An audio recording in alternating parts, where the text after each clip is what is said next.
The birth of Nurgle stands as one of the most catastrophic moments in galactic history, though pinpointing its exact genesis proves impossible given the non-linear nature of the warp. What scholars of the Forbidden know is that during the Age of Strife, when humanity's first stellar empire collapsed and warp storms severed every world from its neighbors, the conditions became perfect for the plague god's manifestation. Between the 25th and 30th millennia, human colonies across the galaxy found themselves isolated, cut off from aid and supplies. On countless worlds, populations faced starvation, social collapse, and most critically, the emergence and spread of diseases that medical science could no longer contain or cure. Without the infrastructure of interstellar civilization, plagues ran unchecked through hive cities and agricultural worlds alike. Populations weakened by hunger fell victim to infections that would have been treatable centuries before. The psychic emanations of billions dying in despair, the collective horror of watching loved ones rot away, the crushing hopelessness of societies watching themselves decay without any possibility of salvation, all of this fed into the warp. The immaterium, that mirror realm of emotion and thought, began to coalesce these feelings into form. Where Khorne had crystallized from rage and bloodlust in earlier ages, and Tzeentch from ambition and scheming, Nurgle took shape from the miasma of despair, decay, and the acceptance of inevitable death. The entity that emerged was not merely a god of death, but something more insidious. Nurgle became the embodiment of entropy itself, the physical manifestation of the universe's slow march toward disorder and dissolution. Yet unlike the other chaos gods, Nurgle offered something that seemed almost benevolent to those drowning in suffering: acceptance. To those who had watched their bodies fail them, who had endured pain beyond measure, who had lost everything to disease and decay, Nurgle whispered that they could stop fighting. They could embrace what was happening to them and find peace in surrender. Within the hierarchy of the ruinous powers, Nurgle occupies a position of peculiar stability. While Khorne and Slaanesh exist in eternal opposition, and Tzeentch schemes against all including himself, Nurgle remains constant. He is the most patient of the Chaos gods, content to wait as all things eventually come to him. His power waxes and wanes with the spread of plagues across real space, but even during periods of relative health in the galaxy, his strength never truly diminishes. Death and decay are universal constants, after all, and every living thing must eventually succumb to entropy. This gives Nurgle a kind of confidence that the other gods lack. He knows that in the longest view, he has already won. The domains Nurgle claims extend beyond simple disease. He is the god of despair, that crushing weight of hopelessness that breaks the spirit before the body fails. He is the god of decay, watching as civilizations crumble and mighty works turn to rust and dust. He is the god of physical corruption, the rot that consumes flesh and the cancers that grow unchecked. But paradoxically, he is also the god of persistence and endurance. Those who worship Nurgle often find themselves blessed with horrific resilience, their disease-ridden bodies refusing to die, continuing to function long past the point where death should have claimed them. In this way, Nurgle represents both the destroyer and the preserver, the force that breaks down life while simultaneously sustaining it in states of perpetual decay. This philosophical duality defines everything about the plague god. He destroys through entropy, accelerating the natural processes of decomposition and disease to reduce the works of mortals to nothing. Yet he preserves through stagnation, trapping his followers in unchanging states of corruption where they can neither truly live nor truly die. A warrior blessed by Nurgle might have his organs liquefied by disease, his flesh hanging in rotting strips from his bones, yet continue to fight with unnatural vigor. A world touched by Nurgle's favor becomes locked in a state of perpetual decay, never quite dying completely, but never recovering either. The liberation Nurgle offers comes through acceptance of mortality and the cessation of struggle against the inevitable. In the 41st millennium, where life is cheap and suffering universal, this message holds terrible appeal. Citizens of the Imperium who have watched their families starve, who have seen entire hive levels consumed by plague, who have lost all hope of improvement in their lot, these souls become vulnerable to Nurgle's whispers. He tells them to stop fighting against their fate, to embrace the diseases ravaging their bodies, to find joy in decay. And horrifyingly, those who accept his bargain often do find a kind of peace. The pain doesn't stop, but it stops mattering. The fear of death evaporates because death becomes irrelevant.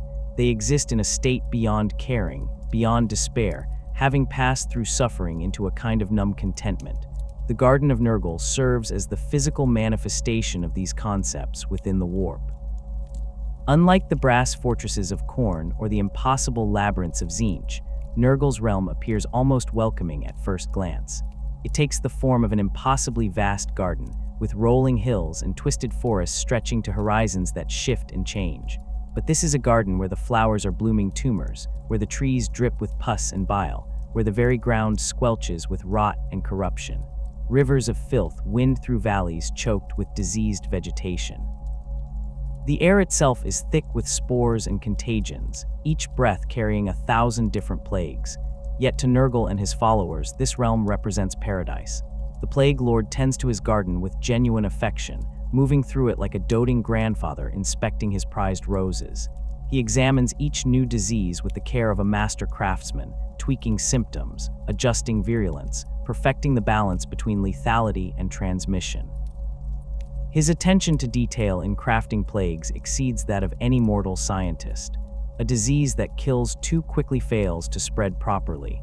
One that manifests symptoms too slowly gives victims time to seek treatment.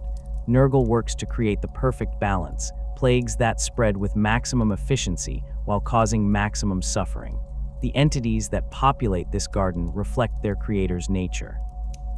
Nurgling, small impish demons cavort through the muck and filth, giggling as they spread contamination. These creatures embody the almost playful aspect of disease, the way plagues seem to mock the efforts of those trying to contain them. Great unclean ones, massive bloated demons that serve as Nurgle's greatest servants, lumber through the garden tending to various tasks their grandfather sets them.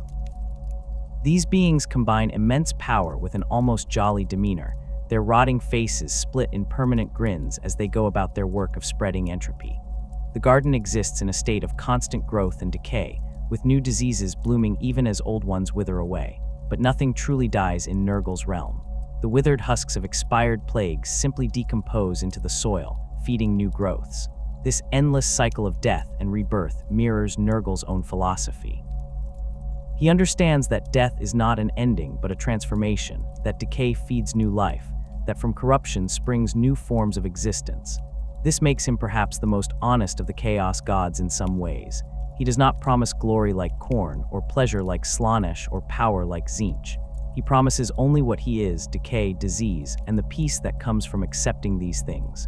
Within his mansion at the garden's heart, Nurgle maintains his greatest laboratory. Here he crafts his masterwork plagues, the diseases meant to ravage entire worlds or bring low mighty heroes. The building itself defies mortal comprehension, its architecture constantly shifting as walls bulge with growths and floors buckle under the weight of accumulated filth. Cauldrons bubble with experimental concoctions. Cages hold test subjects in various states of decay.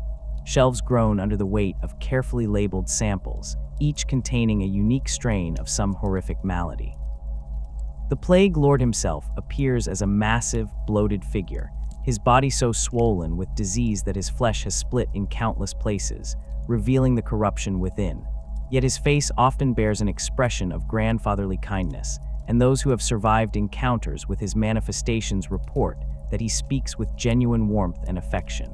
This contrast between appearance and demeanor unsettles even hardened warriors. It would be easier to face a god of obvious malevolence than one who seems to genuinely care for his victims, even as he inflicts horrors upon them. The relationship Nurgle maintains with his followers differs markedly from that of the other Chaos Gods, where Khorne demands blood and cares nothing for the individual, where Tzeentch uses his pawns as disposable pieces in incomprehensible schemes. Nurgle shows what appears to be genuine affection for those who worship him. He calls them his children, tends to them, crafts special diseases as gifts for his favored champions. This paternal aspect makes him perhaps the most insidious of the ruinous powers. Those who fall to Nurgle often do so not through ambition or rage, but through a desperate need for comfort and acceptance in an uncaring universe. The spread of Nurgle's influence across the galaxy follows patterns that reflect his nature. His power grows during times of plague and pestilence, when despair runs rampant and populations lose hope. The emergence of new diseases, particularly those that resist treatment, strengthens his position in the great game. Worlds that fall to his worship transform into diseased paradises, their populations shambling through lives of perpetual decay, beyond pain, beyond hope, beyond everything except service to their grandfather. These plague worlds become staging grounds for further corruption, their inhabitants carrying Nurgle's gifts to uninfected populations. The Garden of Nurgle sprawls across the warp, in defiance of any conventional understanding of space or dimension. Those few who have glimpsed this realm through visions, or the madness of warp exposure, describe it as simultaneously vast beyond comprehension and claustrophobically intimate. The garden's boundaries shift and change, expanding to accommodate new growths of disease, or contracting around particularly virulent specimens that demand close attention. At its center stands the Plague Lord's Mansion, a structure that dwarfs the greatest hive cities of the Imperium, yet somehow maintains the oppressive, stifling atmosphere of a plague house sealed against the outside world. The mansion itself represents Nurgle's seat of power, a sprawling complex of rotting wood and corroded metal that groans under the weight of accumulated filth. Its architecture follows no coherent design, with corridors that lead in impossible directions and rooms that exist in multiple states of decay simultaneously. The walls weep with moisture that carries countless pathogens. Fungi of species that have never existed in real space sprout from every surface, their spores drifting through the air in thick clouds. The floors, where they remain solid enough to support weight, squelch with the decomposition of materials that might once have been wood or stone, but have long since transformed into something else entirely. Within these halls, Nurgle conducts his great work. Laboratories fill entire wings of the mansion, each dedicated to specific categories of disease. One chamber might focus on respiratory ailments, its air so thick with contagion that it appears as a visible fog. Another specializes in flesh-eating bacteria, its walls lined with specimens in various stages of consumption. A third explores the possibilities of psychic plagues, diseases that attack the mind and soul rather than merely the body. The Plague Lord moves between these spaces with the careful attention of a master artisan, examining each new strain, adjusting formulas, combining elements from different diseases to create novel horrors. The mansion's deeper levels house the Plague Cauldron, Nurgle's most sacred workspace. This immense vessel, larger than a titan and forged from materials that exist only in the warp, bubbles constantly with the Plague Lord's most ambitious creations. The liquid within defies description. It is not merely diseased, but disease itself given physical form, a concentrated essence of entropy and corruption that could unmake reality if released into the material universe. Nurgle tends this cauldron personally, stirring it with a ladle the size of a hab block, adding ingredients harvested from across his garden, tasting the mixture with evident satisfaction despite its capacity to end all life in the galaxy. The cauldron never stops producing. From its depths emerge plagues both familiar and utterly alien. Some manifest as clouds of spores that drift out into the garden, seeking hosts among the demon populations. Others take more physical form, crawling from the vessel as semi-sentient diseases that slither away to find their place in the ecosystem. Nurgle crafts each plague with specific purposes in mind. Some are designed for rapid transmission, burning through populations with explosive speed. Others work slowly, their symptoms subtle until the infection has spread too far to contain. The most insidious combine both approaches, remaining dormant for extended periods before activating simultaneously across entire populations. Adjacent to the cauldron chamber lies the counting house, a space that would seem almost mundane if not for its contents and occupants. Here, Tallyman demons maintain meticulous records of every disease Nurgle has created, every infection currently active in real space, every death attributed to the Plague Lord's gifts. These demons, hunched figures wrapped in rotting robes and clutching rust-eaten abacuses and mold-covered ledgers, work with obsessive dedication. They record not just the broad statistics of plagues, but individual cases, tracking the progression of specific infections through specific hosts, noting symptoms and outcomes with scientific precision. The counting house serves a purpose beyond mere record-keeping. By maintaining awareness of every active disease, Nurgle can coordinate his efforts across the galaxy. When a plague begins to lose effectiveness as populations develop resistance, the Tallyman demons alert their master, who then crafts a new strain to overcome the adaptation. When multiple diseases interact in unexpected ways, producing results more virulent than either alone, the records allow Nurgle to replicate and enhance these combinations. The counting house represents the Plague Lord's methodical nature, his understanding that effective corruption requires careful planning and attention to detail. Beyond the mansion, the garden proper extends in all directions, its landscape a twisted reflection of nature corrupted by entropy. Forests of flesh trees rise from the diseased soil, their trunks composed of fused bodies in various states of decay, their branches reaching skyward with limbs that end in grasping fingers.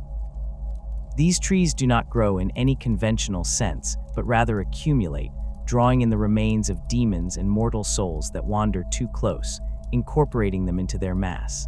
The canopy formed by these forests blocks out whatever passes for sky in the warp, creating a perpetual twilight broken only by the bioluminescence of fungal growths and the glow of particularly virulent infections. Rivers cut through the garden's landscape, but they carry no water. Instead, they flow with pus, bile, and other bodily fluids rendered on a massive scale. Some run yellow-green with infection, others black with necrotic tissue, still others a sickly pink with blood diluted by serum. These rivers serve as highways for lesser demons, who swim through the filth or ride upon rafts constructed from scabs and hardened mucus. The rivers converge at various points throughout the garden, creating pools and lakes where different diseases mix and mutate, producing new strains through processes that mock natural evolution. The garden's structure reflects Nurgle's sacred number 7, though this organization operates on principles that defy mortal logic. 7 major regions divide the realm, each dedicated to different aspects of decay and disease. One region specializes in cancers and uncontrolled growths, its landscape dominated by massive tumors that pulse with unwholesome life. Another focuses on necrosis and tissue death, its ground blackened and its air carrying the stench of gangrene. A third explores parasitic infections, its inhabitants playing host to countless organisms that feed upon them without killing them. Each region maintains its own character while contributing to the garden's overall ecosystem. The transitions between regions occur without clear boundaries. A traveler might find themselves walking through a zone of respiratory plagues, the air thick with phlegm and the sound of wet coughing, only to realize they have gradually entered a region of skin diseases, the ground beneath their feet now covered in a carpet of shed scales and weeping lesions. This fluidity reflects Nurgle's understanding that diseases do not exist in isolation, but rather interact and influence each other in complex ways. A respiratory infection weakens the immune system, making the host vulnerable to skin conditions. Parasites create wounds that become infected with bacteria. Everything connects, everything feeds into everything else. Throughout the garden, Nurglings provide a constant presence. These small demons, no larger than human children, embody the almost playful aspect of disease. They giggle and cavort through the filth, spreading contamination wherever they go, but without malice or intent. To them, the act of infection is simply play, no different than mortal children spreading mud or paint. They cluster around great unclean ones like grandchildren around their elders, climbing over the massive demon's bulk, nesting in their open wounds, occasionally being absorbed back into their larger kin's flesh only to re-emerge elsewhere. Their laughter echoes through the garden constantly, a sound that would be innocent if not for its source and context. Beasts of Nurgle represent another common inhabitant, though they exist in a different category than the smaller Nurglings. These creatures resemble massive slugs or worms, their bodies trailing slime that teems with infection, their mouths ringed with tentacles that they use to embrace victims in deadly hugs. Despite their horrific appearance and lethal nature, beasts of Nurgle possess almost puppy-like personalities. They seek playmates with genuine enthusiasm, pursuing potential friends across the garden with single-minded determination. The fact that their play invariably results in the death of anything not protected by Nurgle's blessings does not diminish their joy. When their playmates stop moving, the the beasts experience genuine confusion and sadness before wandering off to find new companions. The ground itself throughout the garden writhes with pestilent life. What appears to be soil at first glance reveals itself as a thick layer of decomposed organic matter, constantly churning as new material settles and old material breaks down further. Worms and maggots of impossible size burrow through this substrate, their movements creating waves and ripples across the landscape. Fungi sprout from every available surface, their fruiting bodies releasing spores that drift on winds carrying the scent of rot. Some of these fungi grow to enormous size, creating forests within forests, their caps providing shelter for lesser demons, and their stems serving as highways between different levels of the garden. Plague drones patrol the skies above the garden, Nurgling pilots riding atop rot flies whose bodies buzz with disease-carrying insects. These aerial servants of Nurgle maintain surveillance over the realm, carrying messages between different regions, transporting samples from one laboratory to another, and occasionally venturing to the boundaries of the garden to defend against incursions from rival powers.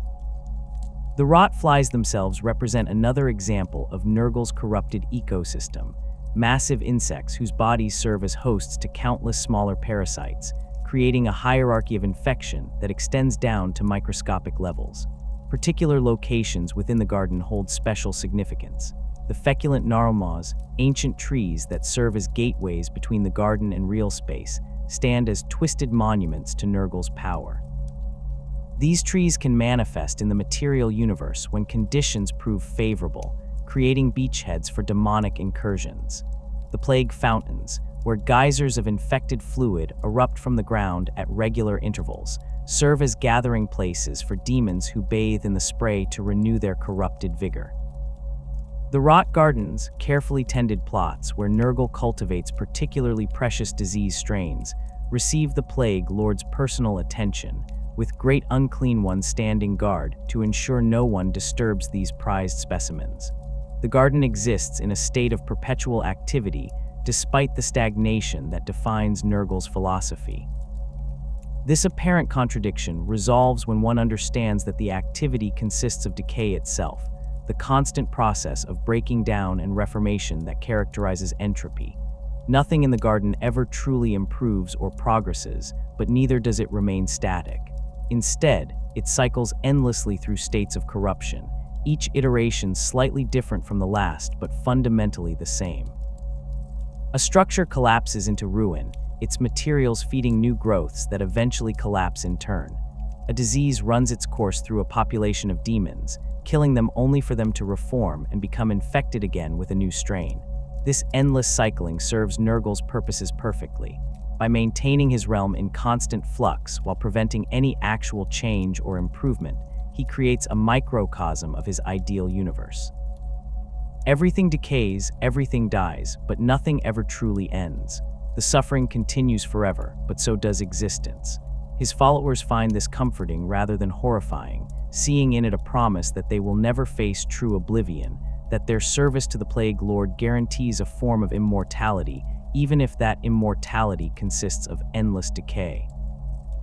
The demons that serve Nurgle reflect their master's nature with disturbing fidelity, each category embodying specific aspects of decay, disease, and the peculiar contentment the Plague Lord offers to those who accept his gifts. Unlike the hierarchies of other chaos gods, where power flows through domination and ambition, Nurgle's servants operate more like a diseased family, with the Plague Lord himself as the doting grandfather figure who distributes his blessings with genuine affection. This does not make them less dangerous. If anything, the absence of internal conflict allows them to focus entirely on spreading corruption throughout real space. The great unclean ones stand at the apex of this hierarchy, greater demons who embody everything Nurgle represents in concentrated form. These massive entities dwarf even the largest Astartes dreadnoughts, their bloated bodies so swollen with disease that their skin has split in countless places, revealing the corruption within. Yet despite their horrific appearance, great unclean ones possess an almost jovial demeanor, their rotting faces fixed in permanent grins as they go about their work. Each one serves as a reflection of Nurgle himself, a smaller version of the Plague Lord's corpulent generosity, and they take evident pride in this resemblance. The physical form of a great unclean one defies easy description. Their bodies consist of layer upon layer of diseased flesh, accumulated over countless centuries of existence in the warp. Massive bellies distended beyond any natural limit hang low enough to drag across the ground, leaving trails of slime and infection in their wake. Their skin displays every possible symptom of disease simultaneously: pustules weeping clear fluid, patches of necrotic tissue black with rot, areas of swollen inflammation red and hot to the touch, lesions that never heal, and growths that pulse with unwholesome life. Horns sprout from their heads at odd angles, often cracked or broken, sometimes serving as perches for the Nurglings that constantly accompany them. Despite their size and apparent obesity, great unclean ones move with surprising grace. They wade into battle with the confidence of beings who understand that death holds no terror for servants of the god of decay. Their weapons, typically massive rusted blades or plague-encrusted flails, carry diseases so virulent that a single scratch can fell even the most heavily armored warrior. But great unclean ones rarely rely solely on their weapons. Their bodies themselves serve as vectors for infection, every touch spreading contagion, every breath releasing clouds of spores and pathogens into the air. The ground beneath their feet becomes contaminated, plants withering and dying, stone cracking and crumbling, metal corroding at accelerated rates. Each great unclean one possesses its own personality and preferences, reflecting Nurgle's attention to individual character among his favored children. Some take particular pride in crafting new diseases, spending centuries in the garden's laboratories experimenting with different combinations of symptoms and transmission vectors. Others prefer more direct approaches, leading demonic incursions into real space to spread existing plagues on a massive scale. A few specialize in corrupting mortals, whispering to those on the edge of despair, offering the peace that comes from accepting Nurgle's gifts. These differences do not create conflict among the greater demons, as each understands that all paths ultimately serve their grandfather's purposes. The relationship between great unclean ones and Nurgle himself resembles that of favored grandchildren to a doting elder. The Plague Lord genuinely cares for these demons, crafting special diseases as gifts for them, praising their accomplishments, even showing what appears to be concern when they suffer defeats in the material realm. This affection extends to naming each great unclean one personally, often with titles that reflect their particular characteristics or achievements. These names typically follow patterns that sound almost comical to mortal ears, combining words associated with disease and decay in ways that would be humorous if not for the horrific reality they represent. Plaguebearers form the backbone of Nurgle's demonic legions, lesser demons who serve as both warriors and administrators in the Plague Lord's realm. These entities appear as hunched, emaciated figures, their bodies wasted by disease in stark contrast to the bloated forms of their greater kin. A single horn protrudes from each plaguebearer's forehead, and a single eye stares from their faces with disturbing intensity. Their skin displays a pallor that suggests advanced illness, hanging loose on their frames, marked with lesions and signs of decay. Despite their withered appearance, plaguebearers possess surprising strength and resilience, their diseased bodies refusing to fail even when subjected to injuries that would kill any mortal creature. The defining characteristic of plaguebearers lies not in their combat capabilities, but in their obsessive need to count and catalog. These demons serve as Nurgle's talisman, maintaining meticulous records of every disease, every infection, every death in the galaxy. They count constantly, their voices droning in monotonous recitation as they track numbers that would overwhelm any mortal mind. A plaguebearer might spend centuries counting the individual pustules on a great unclean one's back, or tallying the exact number of bacteria in a single drop of infected fluid, or maintaining running totals of plague deaths across entire star systems. This counting serves a purpose beyond mere record keeping. By maintaining awareness of every aspect of decay and disease, the plaguebearers allow Nurgle to coordinate his efforts with precision that belies his apparent slovenliness. When a plaguebearer notes that a particular disease has claimed its 7 millionth victim, Nurgle might decide to reward it with increased virulence. When the count of active infections in a sector reaches certain thresholds, it might trigger the manifestation of greater demons or the opening of new warp rifts. The numbers themselves hold power in Nurgle's service, particularly those divisible by 7, his sacred number. In battle, plague-bearers advance in shambling hordes, their movements coordinated by the constant counting that never ceases even amid combat. They wield plague swords, rusted blades that weep with infection, each wound they inflict carrying diseases that resist any form of treatment. The demons fight with mechanical efficiency rather than passion or rage, seeing combat as simply another task to be completed and counted. They tally their kills with the same dedication they apply to all their counting, maintaining running totals that they report back to their superiors in Nurgle's hierarchy. The organization of Plaguebearer legions follows strict numerical patterns, always based on multiples of 7. 7 Plaguebearers form a basic unit, 7 units combine into a larger formation, and so on up through the hierarchy. This mathematical precision creates an odd contrast with the chaotic nature of decay they embody, but reflects Nurgle's understanding that effective corruption requires organization and planning. The Plaguebearers themselves find comfort in these structures, the predictability of their formations providing stability in an existence defined by entropy. Beasts of Nurgle occupy a unique position in the demonic hierarchy, creatures that inspire both horror and a strange kind of pity. These demons manifest as massive slug-like entities, their bodies trailing slime that teems with virulent infections, their forms studded with tentacles and pseudopods that reach out to embrace anything they encounter. Despite appearances that would terrify any sane observer, beasts of Nurgle possess personalities more akin to enthusiastic pets than malevolent demons. They seek companionship with genuine eagerness, pursuing potential playmates across battlefields with single-minded determination. The tragedy of beasts of Nurgle lies in their inability to understand why their playmates always stop moving. When a beast embraces a victim, wrapping tentacles around them in what it perceives as a friendly hug, the toxins coating its body prove instantly lethal to anything not protected by Nurgle's blessings. The beast then attempts to play with its new friend, nudging the corpse, trying to encourage movement, growing increasingly confused and sad when no response comes. Eventually, the beast wanders off to find another companion, already forgetting the disappointment of the previous encounter in its eagerness for new friendship. This cycle repeats endlessly, with beasts of Nurgle leaving trails of corpses behind them, each death the result not of malice, but of an inability to comprehend their own lethality.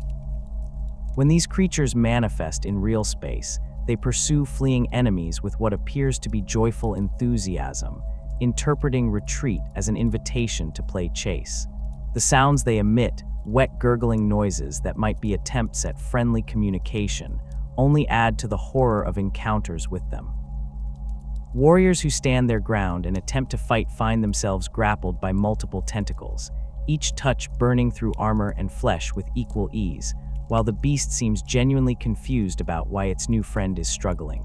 In the Garden of Nurgle, beasts serve as a kind of mobile cleanup crew, consuming corpses and waste materials that even other demons find too corrupted to process. They slither through the undergrowth, leaving trails of slime that fertilize new growths of disease, occasionally pausing to play with Nurglings or attempt to befriend passing plaguebearers. The other demons tolerate these interactions with varying degrees of patience, understanding that beasts mean no harm even as they spread contamination with every movement. Nurglings represent the smallest and most numerous of Nurgle's demonic servants, tiny creatures that embody both their creator's mischievous nature and the endless cycle of creation within decay. These imp-like demons stand no taller than a human child's knee, their bodies miniature versions of their grandfather's bloated form, complete with distended bellies and skin marked by disease. They cluster in groups that number in the dozens or even hundreds, their high-pitched giggling creating a constant background noise in any area they infest. The relationship between Nurglings and larger demons of Nurgle operates on principles that defy conventional biology. Great unclean ones spontaneously generate Nurglings from their own bodies, the tiny demons emerging from wounds or pustules to immediately begin spreading mischief. These newborn Nurglings remain connected to their progenitor through bonds that transcend physical proximity, often returning to nest in the folds of their creator's flesh. A single great unclean one might host dozens of Nurglings at any given time, the smaller demons treating their larger kin as a combination of parent, home, and playground. Despite their small size, Nurglings possess surprising durability and strength. They swarm over enemies in battle, biting and clawing with tiny limbs that carry the same diseases as their larger kin's weapons. A lone Nurgling poses little threat to an armored warrior, but a swarm of them can overwhelm even experienced soldiers through sheer numbers and persistence. They climb into gaps in armor, clog weapon mechanisms, blind opponents by covering their helmets, and generally create chaos through their presence. The fact that they approach all of this as a game, giggling and playing even as they kill, adds an extra layer of psychological horror to encounters with them. In Nurgle's garden, Nurglings fulfill roles similar to vermin in a conventional ecosystem, but with the intelligence and purpose of true demons. They spread seeds of plague plants, carry messages between different regions of the realm, clean up smaller bits of waste that even beasts of Nurgle cannot consume, and generally maintain the garden's functioning. Their constant activity creates a sense of bustling life throughout the realm, even as everything around them decays. They nest in hollowed-out corpses, build structures from hardened mucus and scabs, and create their own miniature societies within the larger structure of Nurgle's domain. The mischievous nature of Nurglings manifests in their tendency to steal objects and hide them in unexpected places, to play pranks on larger demons, and to generally cause minor chaos wherever they go. A plague-bearer attempting to maintain careful counts might find its tally marks smudged by tiny handprints. A great unclean one's weapon might go missing, only to be discovered later in a Nurgling nest. These pranks never cross the line into genuine disruption of Nurgle's work, existing instead as a form of play that the Plague Lord himself seems to encourage. The laughter of Nurglings echoes through the garden constantly, a sound that would be innocent if divorced from its context of decay and disease. The transformation of the Death Guard from loyal space marines into Nurgle's chosen servants represents one of the most complete and horrifying corruptions in the history of the Imperium. During the Horus Heresy, as half the Emperor's legions turned against their creator, the 14th Legion found themselves trapped in a nightmare that would fundamentally alter their nature. Under the command of their Primarch Mortarion, the Death Guard had committed to Horus's rebellion, but their journey to Terra, where they intended to participate in the final assault on the Imperial Palace, never reached its destination. Instead, the fleet became becalmed in the warp, trapped in the immaterium by circumstances that remain unclear even 10,000 years later. The warp storms that held the Death Guard fleet were no natural phenomenon, though whether they resulted from the machinations of rival chaos powers or represented Nurgle's own design remains a subject of debate among those few scholars who study such matters. What is known is that as the fleet drifted helplessly through the immaterium, something found its way aboard the vessels. The destroyer hive, a plague of such virulence that it defied all attempts at containment or treatment, began spreading through the Death Guard's ships. This was no ordinary disease, but a supernatural affliction that combined every symptom of the worst plagues humanity had ever faced, amplified beyond mortal comprehension. The Death Guard, renowned for their endurance and resilience even before their fall, fought against the infection with characteristic stubbornness. Mortarion himself had built his legion to withstand any environment, any hardship. They had trained on toxic death worlds, conditioned their bodies to resist poisons that would kill normal humans instantly, and prided themselves on their ability to endure what others could not. But the destroyer hive exceeded all their preparations. It attacked on levels both physical and spiritual, corrupting flesh, while simultaneously eroding the will to resist. Marines who had stood firm against the most horrific battlefield conditions found themselves reduced to writhing, pain-racked shadows of their former selves. The progression of the disease through the fleet followed a pattern that seemed almost deliberately calculated to break the Death Guard's legendary endurance. Initial symptoms appeared mild: a cough, slight fever, minor skin irritation. These early signs allowed the infection to spread throughout the entire fleet before anyone realized the true danger. By the time the severity became apparent, every ship carried the plague, every warrior had been exposed. The apothecaries worked frantically to develop treatments, but every cure they attempted failed. Worse, the disease seemed to adapt to their efforts, becoming more virulent in response to each new countermeasure. As the infection progressed, the Death Guard's ships became charnel houses. Warriors who had fought in the most brutal campaigns of the Great Crusade found themselves unable to stand, their enhanced physiology working against them, as it kept them alive through suffering that should have killed them. The gene seed modifications that made them superior to normal humans ensured they remained conscious and aware even as their bodies failed. They felt every symptom, experienced every stage of decay, and their enhanced endurance meant the process took far longer than it would have for unmodified humans.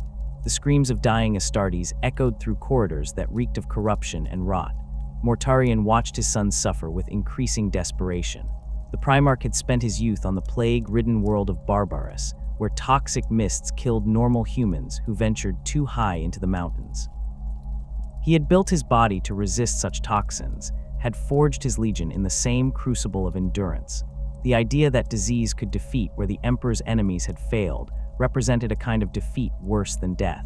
He tried everything within his power to save his warriors, using all the knowledge he had accumulated over decades of warfare and survival. Nothing worked. The Destroyer Hive consumed his legion despite all his efforts. The moment when Mortarion accepted Nurgle's offer remains one of the most significant turning points in the history of chaos corruption. The Plague Lord had been watching, waiting with the patience that defines his nature, allowing the Death Guard to exhaust every possible solution before making his presence known. When Nurgle finally spoke to Mortarion, he offered not domination or servitude, but relief. He could end the suffering, transform the pain into something bearable, save the Death Guard from complete destruction. All it required was acceptance, surrender to the inevitable, acknowledgement that decay and entropy cannot be resisted forever. Mortarion's decision to accept Nurgle's bargain came not from weakness, but from a twisted form of the loyalty that had once defined him as one of the Emperor's sons. He could have endured his own suffering indefinitely, his Primarch physiology capable of withstanding even the Destroyer Hive for extended periods. But watching his warriors die, hearing their screams, seeing the legion he had built being destroyed, this proved unbearable. He called out to Nurgle, pledging his service and that of his entire legion in exchange for their salvation. The Plague Lord accepted with what those who witnessed it described as genuine joy, like a grandfather welcoming a lost grandchild home. The transformation that followed was immediate and total. The Destroyer Hive did not disappear, but rather changed in nature, becoming a blessing rather than a curse. The Death Guard stopped dying, though they did not heal. Instead, they transcended their suffering, passing through pain into a state where it no longer mattered. Their bodies continued to decay, but this decay became a source of power rather than weakness. Flesh that rotted and sloughed off regenerated in new, more resilient forms. Organs that failed were replaced by demonic equivalents that functioned despite appearing non-functional. The Death Guard became living embodiments of Nurgle's philosophy, beings sustained by the very diseases that should have killed them. Mortarion himself underwent the most dramatic transformation, ascending to demonhood as Nurgle's chosen champion among the Primarchs.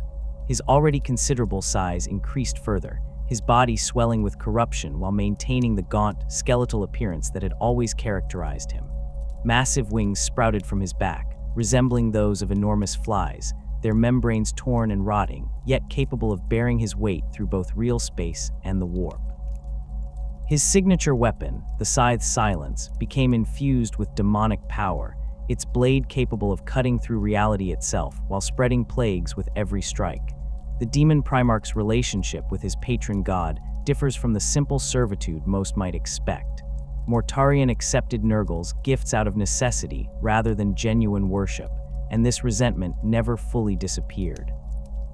He serves the Plague Lord faithfully, leading crusades across the galaxy to spread disease and corruption, but a core of bitterness remains. He blames the Emperor for his fall, reasoning that if his father had been stronger, had provided better protection, had not abandoned his sons to their fates, none of this would have been necessary. This anger drives him to particular fury when facing Imperial forces, especially when encountering loyalist space marines who represent what he and his legion once were. The Death Guard who survived the transformation became the first Plague Marines, Chaos Space Marines wholly dedicated to Nurgle's service. These warriors retain their equipment and much of their tactical doctrine from before their fall, but everything has been corrupted by millennia of service to decay. Their power armor, once maintained to pristine standards, has fused with their flesh and become encrusted with rust and corrosion. The ceramite plates weep with moisture, crack to reveal diseased flesh beneath, and emit clouds of spores with every movement. Yet this corruption enhances rather than diminishes their protection, as the armor has become a living thing that regenerates damage and adapts to threats. The weapons carried by Plague Marines reflect similar transformation. Bolters that should have ceased functioning centuries ago continue to fire, their mechanisms clogged with filth yet somehow operational. The rounds they fire carry Nurgle's blessings, each bolt containing concentrated plagues that erupt upon impact. Plague knives, standard equipment for Death Guard infantry, weep with toxins that corrode any material they touch. Even the grenades they carry have been transformed, releasing clouds of infectious vapor rather than simple shrapnel. Every piece of equipment has become a vector for disease, turning the Plague Marines into walking biological warfare platforms. The organization of the Death Guard in the 41st millennium reflects both their origins as a unified legion and the fragmenting effects of 10,000 years in the Eye of Terror. While Mortarion theoretically commands the entire legion, practical control has devolved to various warlords who lead their own warbands and vectoriums. These formations maintain the numerical organization based on 7 that characterizes all of Nurgle's servants, with 7 being considered the most sacred number. A typical vectorium consists of 7 companies, each containing 7 squads of 7 warriors, though casualties and the vagaries of warp time mean these numbers rarely remain exact for long. The Plague Companies, the largest organizational units within the Death Guard, each possess their own character and specializations. The first Plague Company, known as the Harbingers, specializes in the initial stages of planetary corruption, deploying to worlds and establishing beachheads for larger invasions.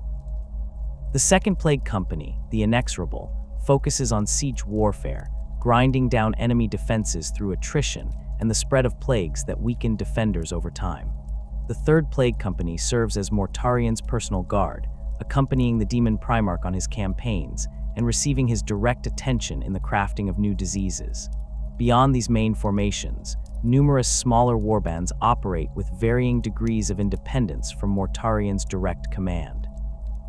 The Purge represents one of the most extreme examples, a warband that has embraced Nurgle's philosophy to such a degree that they seek the extinction of all life in the galaxy. Unlike other Death Guard who spread disease to corrupt and convert, the Purge simply kills, viewing all living things as offensive aberrations that must be eliminated. They deploy weapons of mass destruction without hesitation, virus bombing worlds into sterility, and show no interest in creating new followers for Nurgle. This nihilistic approach sets them apart even among Chaos Space Marines, making them particularly dangerous opponents. The Apostles of Contagion follow a different path, focusing their efforts on corrupting enemy forces rather than simply destroying them. This warband specializes in creating plagues designed to turn enemy soldiers into unwitting vectors who carry infections back to their own forces. They study their opponents carefully, crafting diseases tailored to specific physiologies and psychological weaknesses. An Apostles of Contagion plague might cause minimal immediate symptoms, allowing infected soldiers to return to their units before the disease activates and spreads exponentially. This approach requires patience and planning that many Chaos warbands lack, but produces results that can cripple entire armies without firing a shot. The Tainted Cohort operates in a manner that bridges the gap between the Death Guard's military structure and Nurgle's demonic servants. This warband has forged particularly close bonds with the demons of the Plague Lord, summoning them regularly and fighting alongside them as integrated units. Plague Marines of the Tainted Cohort often serve as hosts for Nurglings, allowing the tiny demons to nest in their armor and bodies. They view this as an honor rather than an affliction, seeing the demons as physical manifestations of their grandfather's favor. In battle, these Marines fight surrounded by clouds of Nurglings who swarm over enemies, while their hosts provide covering fire. The Weeping Legion takes its name from the constant streams of infected fluid that leak from every surface of their armor and weapons.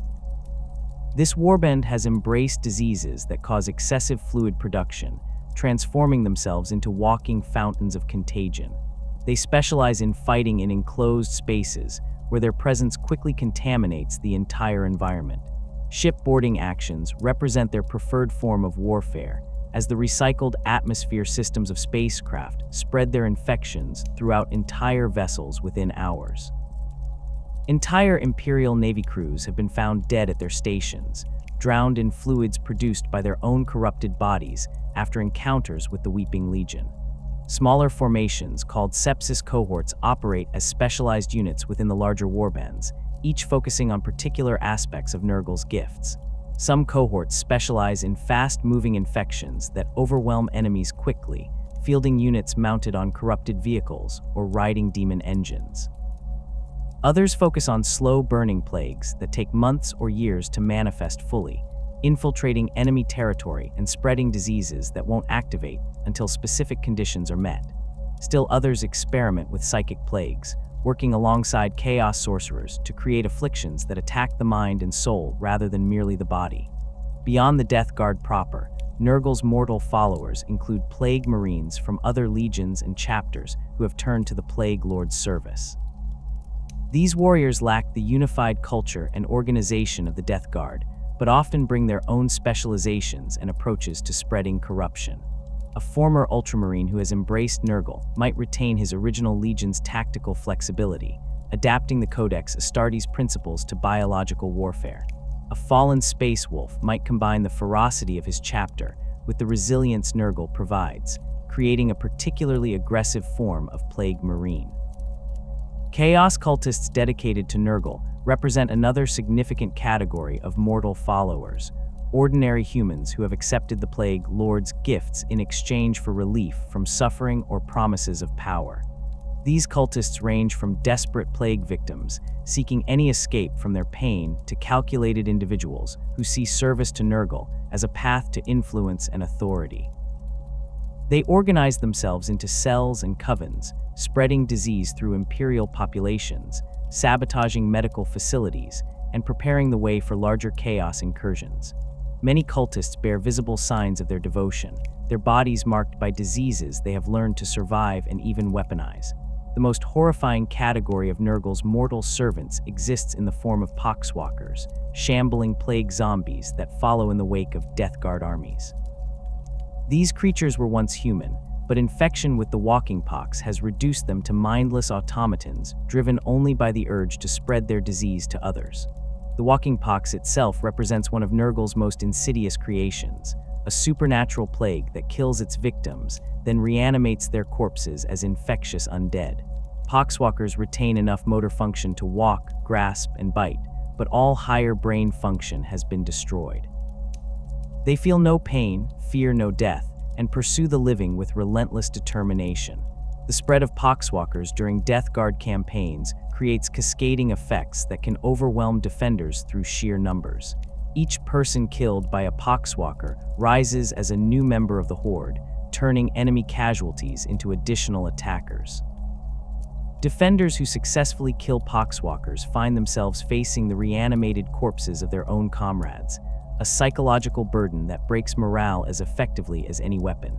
The plague zombies require no logistics, no command structure, no motivation beyond their infection. They simply advance, absorbing enemy fire, overwhelming positions through attrition, and spreading the walking pox with every bite and scratch. Mortarian's campaigns in the 41st millennium demonstrate the full horror of what the Death Guard has become. The Plague Wars in Ultramar saw the Demon Primarch lead a massive invasion of the realm of his brother Robute Guilliman, transforming entire worlds into diseased wastelands. The Death Guard deployed every weapon in their arsenal, from conventional military force to supernatural plagues that defied all attempts at containment. Worlds that had stood for 10,000 years fell within months, their populations either killed or transformed into shambling plague victims. The conflict demonstrated that the Death Guard retained all their original tactical skill while adding the supernatural power of Nurgle's blessings. The sacred number 7 permeates every aspect of Nurgle's existence and the works of his followers, appearing with such frequency that it transcends mere coincidence and enters the realm of fundamental cosmic truth.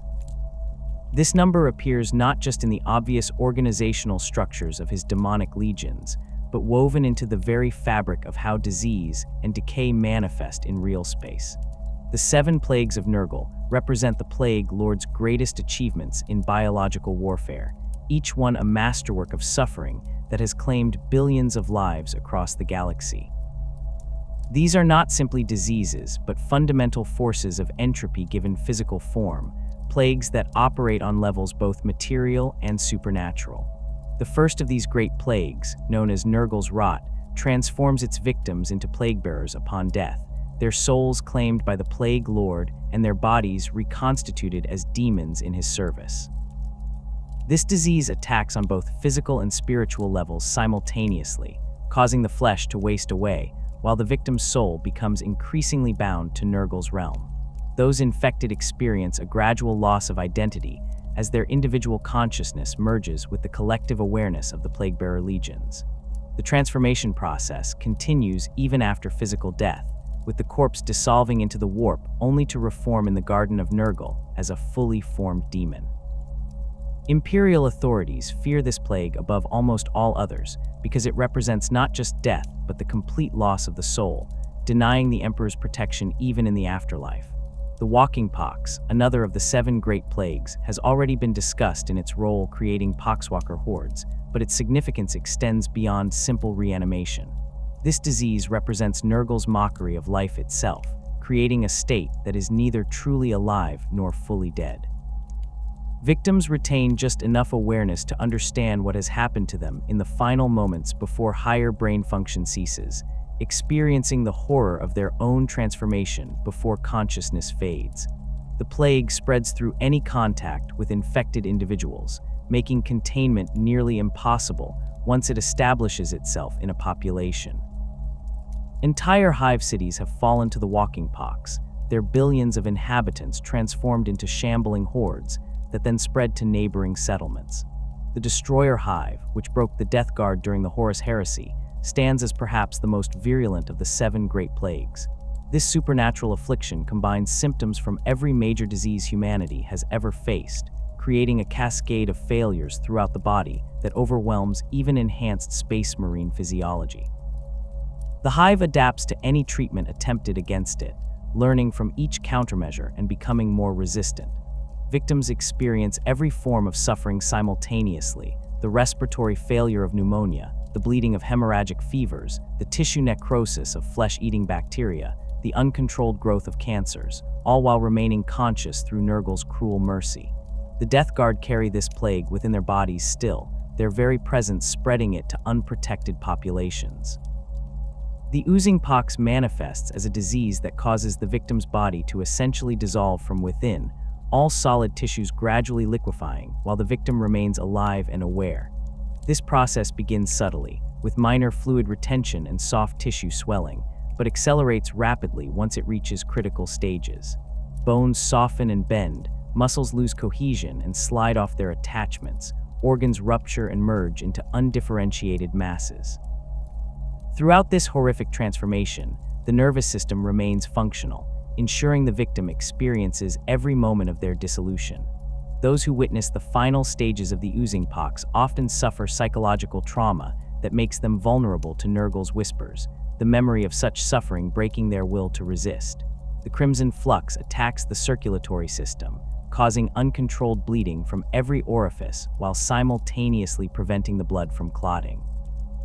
Victims essentially bleed out from the inside, their blood vessels rupturing throughout their bodies. The disease spreads through contact with infected blood, making it particularly dangerous in combat situations where wounds are common. Entire regiments of Imperial Guard have been lost to the Crimson Flux after a single soldier became infected during battle, the disease spreading through the close quarters of trench warfare with devastating speed. The blood shed by victims remains infectious for extended periods, contaminating battlefields and making them hazardous for months or even years afterward. The IROT specifically targets vision, causing the eyes to liquefy within their sockets while spreading to affect the optic nerves and the portions of the brain that process visual information. Victims experience their sight degrading in stages, first seeing the world through an increasingly diseased filter as their eyes cloud and corrupt, then experiencing hallucinations as their brain tries to compensate for the failing sensory input, and finally enduring complete blindness as their eyes dissolve completely. The psychological impact of watching one's own eyes rot away in mirrors and reflective surfaces often proves as devastating as the physical symptoms.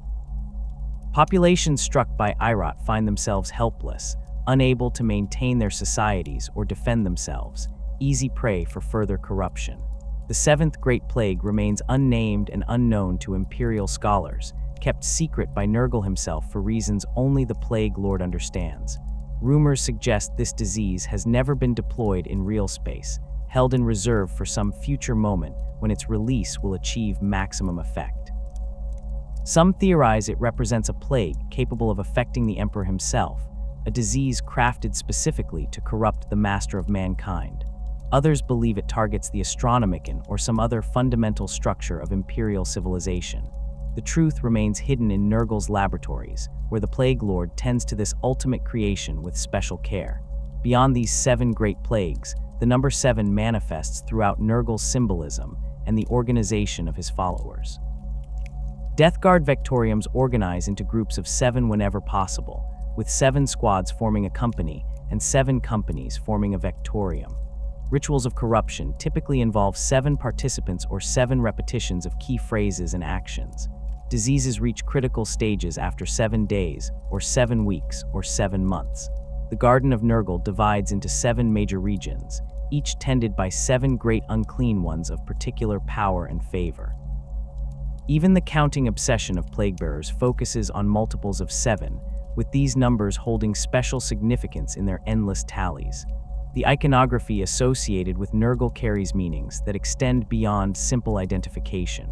The 3-circle plague symbol, also called the tri-lobe or the mark of the fly, represents the fundamental aspects of Nurgle's nature, decay, disease, and despair.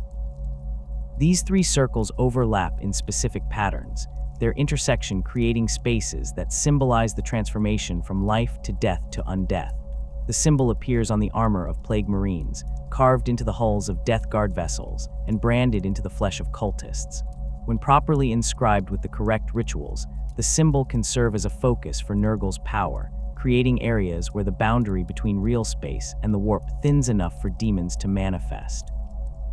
The rot fly serves as another primary symbol, representing Nurgle's connection to insects and parasites that feed on decay.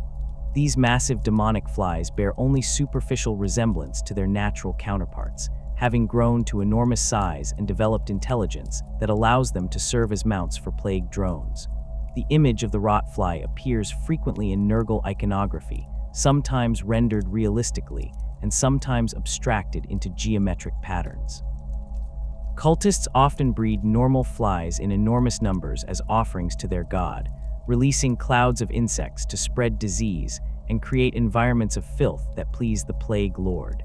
Diseased bells feature prominently in Nurgle worship, their tolling announcing the presence of his servants and spreading supernatural plagues through their sound.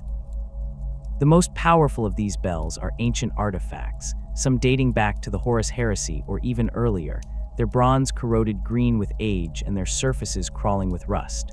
When rung, these bells produce sounds that bypass normal hearing and resonate directly in the souls of those nearby. The unprotected find themselves weakened by each toll, their bodies suddenly manifesting symptoms of diseases they have never been exposed to. Protected individuals experience intense discomfort and a sense of wrongness that can break concentration and disrupt psychic powers. Great unclean ones often carry massive versions of these bells, using them as both weapons and instruments of ritual. The demon Primarch Mortarion himself bears a bell called the Lantern, which hangs from his armor and tolls with each step he takes. The sound of this bell has been known to cause plague outbreaks miles away from the demon Primarch's actual location, its supernatural resonance spreading disease through the warp to affect populations that have no physical contact with Nurgle's forces. Imperial commanders who hear reports of the Lantern's tolling know they face not just a military threat, but a supernatural catastrophe that will persist long after any battle concludes. The plague sword carried by champions of Nurgle represents more than simply a weapon. It serves as a physical manifestation of the bearer's connection to the Plague Lord. These blades corrode and rust constantly, weeping with toxins that drip from their edges, yet they never break or lose their edge. The diseases coating a plague sword adapt to whatever they strike, finding ways through armor, resistant flesh, or even force fields. A single scratch from such a weapon can prove fatal, the infection spreading from the wound throughout the victim's body with supernatural speed. Champions who have carried the same plague sword for centuries develop relationships with their weapons, the blades becoming extensions of their will and repositories for particularly virulent disease strains. The concept of the plague that walks refers to the physical manifestation of Nurgle's power through his mortal and demonic servants when they achieve states of perfect corruption. A plague marine who has served faithfully for millennia might become so saturated with disease that his mere presence spreads contagion without any deliberate action on his part. The air around such individuals becomes thick with spores and pathogens, the ground beneath their feet turns black with rot, and anyone approaching them without protection finds themselves infected within moments. These walking plague vectors serve as living weapons, deployed to population centers where their presence alone can trigger epidemics. Demon princes of Nurgle represent the ultimate expression of this concept, having transcended their mortal limitations to become living embodiments of specific diseases. Each demon prince carries within themselves a unique plague, something they developed or perfected during their mortal existence, and which became so integral to their identity that it ascended with them. These entities can spread their signature diseases across entire continents, their demonic nature allowing them to affect reality in ways that violate natural law. A demon prince might cause crops to rot in fields they have never physically visited, or trigger outbreaks of disease in sealed environments that should be impossible to contaminate. The ritualistic aspects of Nurgle worship vary widely depending on the specific cult or warband involved, but certain elements appear consistently across different groups. Rites of corruption typically begin with the preparation of a space, clearing away anything clean or pure and replacing it with filth and decay. Cultists gather materials that embody entropy, rotting organic matter, stagnant water, rusted metal, diseased animals. These components are arranged in patterns that reflect Nurgle's sacred geometry, often incorporating the three-circle symbol or formations based on multiples of 7. Ceremonies celebrating decay often coincide with the visible progression of rot in some significant object or being. A cult might gather around a corpse, chanting praises to Nurgle as they watch it decompose, noting each stage of putrefaction as a holy milestone. Others time their rituals to coincide with the harvest season, celebrating not the gathering of crops but their inevitable spoilage and return to the soil. These celebrations involve the deliberate contamination of food supplies, the spreading of mold and fungus through storage facilities, and offerings of the ruined food to their god. The cultists view this destruction not as waste, but as returning things to their proper state, accelerating the natural cycle of decay that all matter must eventually undergo. Offerings of fresh corpses to cultivate new diseases represent one of the most practical aspects of Nurgle worship. Death Guard plague surgeons and mortal cultists with medical knowledge use bodies as incubators, introducing various disease strains and monitoring how they interact within dead tissue. The corpses serve as laboratories where different infections can be combined and observed, with successful combinations harvested for use in weapons or released into enemy populations. This practice requires significant numbers of bodies, driving cultists to commit murders or raid graveyards to obtain the necessary materials. The most devoted followers offer their own bodies for this purpose while still alive, allowing themselves to be infected with experimental plagues and documenting the progression of symptoms until death. The preparation of these offerings follows specific procedures designed to maximize their effectiveness as disease incubators. Bodies are kept in conditions that promote bacterial growth while preventing complete decomposition, warm, moist environments where flesh remains intact long enough for infections to establish themselves. Multiple corpses might be placed in contact with each other, allowing diseases to spread between them and potentially mutate through exposure to different tissue types. The resulting infections are then harvested through various methods, from collecting fluid samples to grinding infected tissue into powders that can be dispersed as aerosols. Some cults maintain corpse gardens, outdoor spaces where bodies are arranged in rows and tended like crops. These gardens become breeding grounds for every form of pestilence, with diseases jumping between corpses and evolving in response to environmental conditions. The cultists walk among their plantings, noting which bodies show the most promising infections, harvesting samples, and adding new corpses to replace those that have decomposed beyond usefulness. These sites become so contaminated that they poison the surrounding land, creating dead zones where nothing natural can survive, but where Nurgle's diseases flourish. The Destroyer Hive stands as the most significant disease in the history of Nurgle's relationship with mortal followers, the specific contagion that transformed the Death Guard from loyal Space Marines into the Plague Lord's chosen servants. This supernatural affliction did not originate in any natural evolutionary process, but emerged fully formed from Nurgle's laboratories, crafted specifically to break the 14th Legion's legendary endurance. The disease attacked on multiple levels simultaneously, combining respiratory failure with hemorrhagic symptoms, tissue necrosis with uncontrolled cellular growth, neurological degradation with immune system collapse.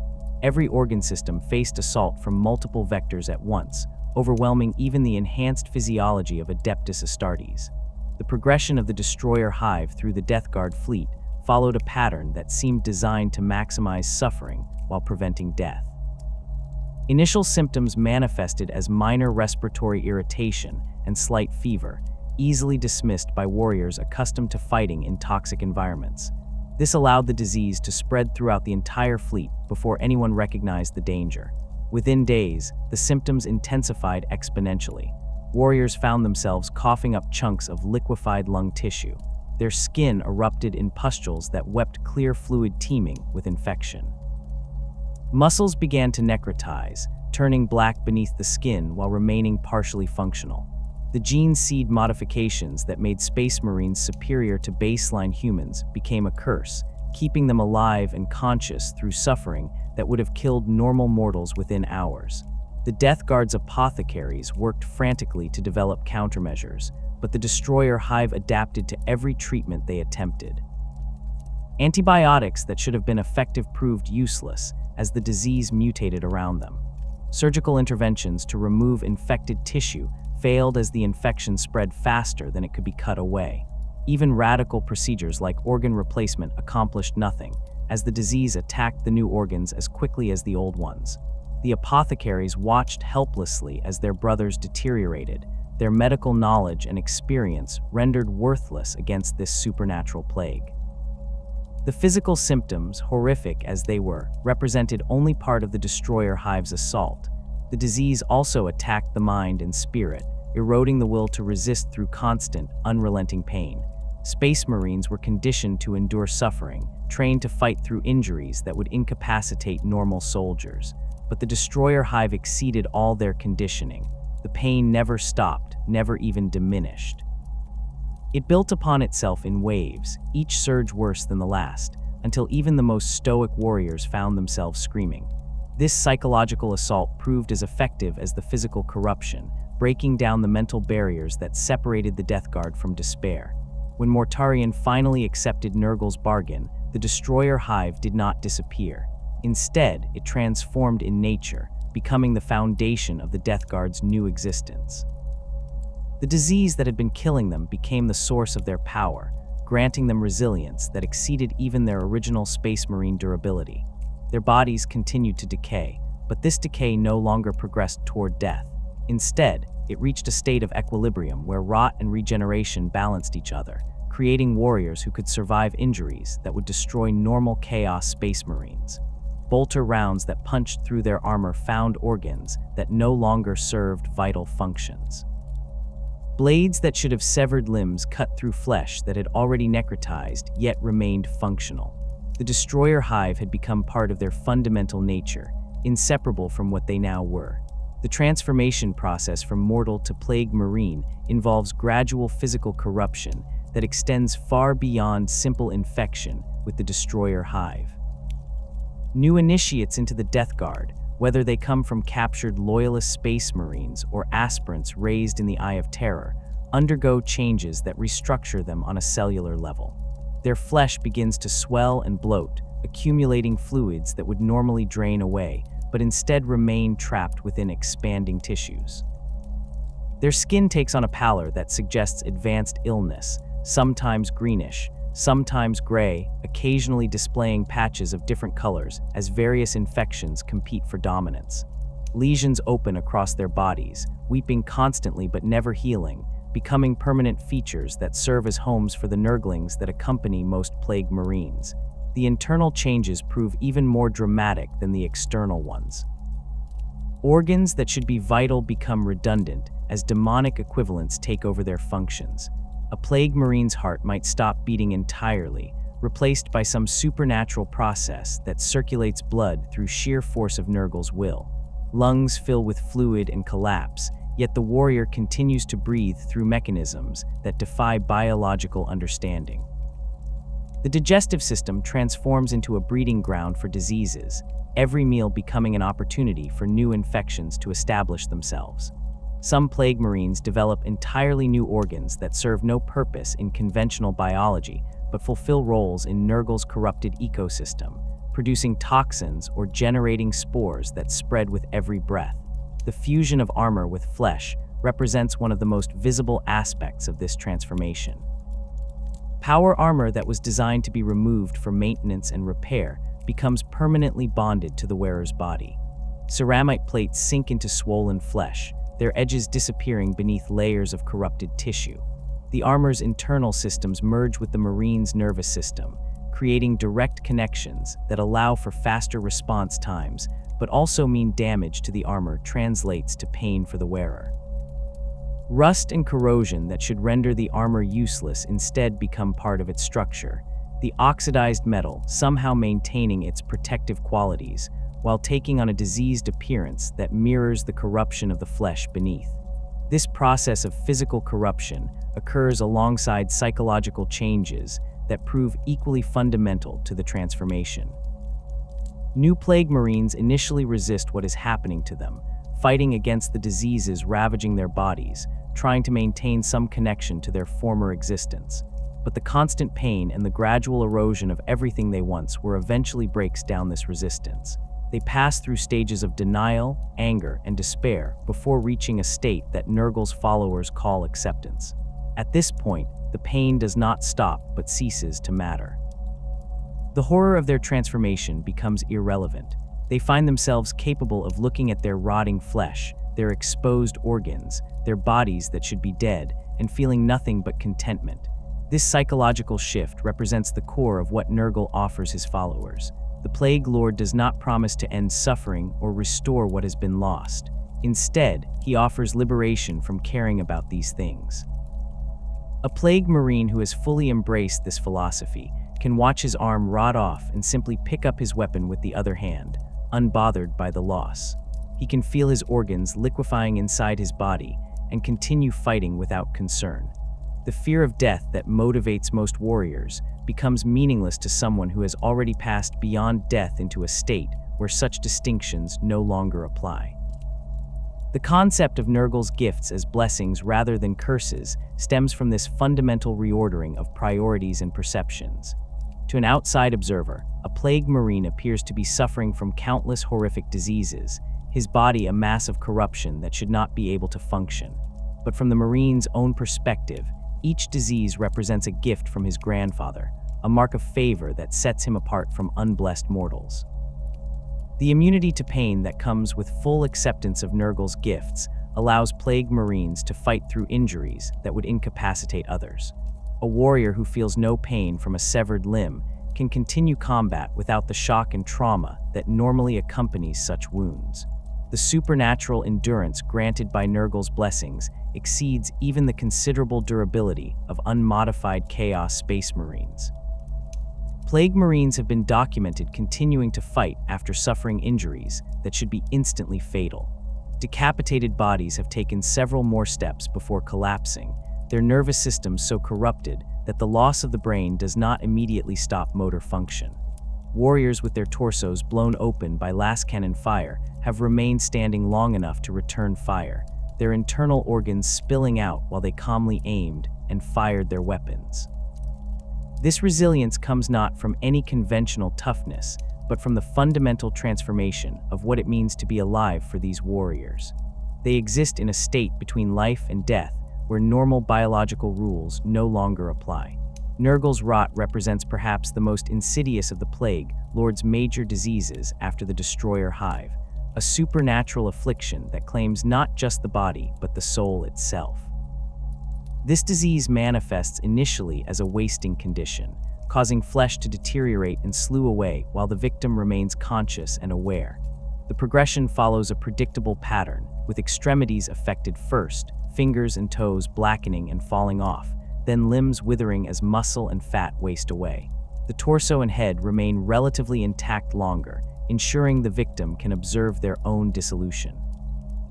Throughout this process, the soul of the infected individual becomes increasingly bound to Nurgle's realm in the warp, their consciousness splitting between the material world and the Garden of Nurgle.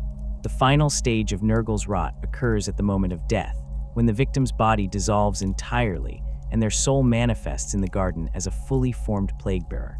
This transformation is not metaphorical or symbolic, but literal and complete.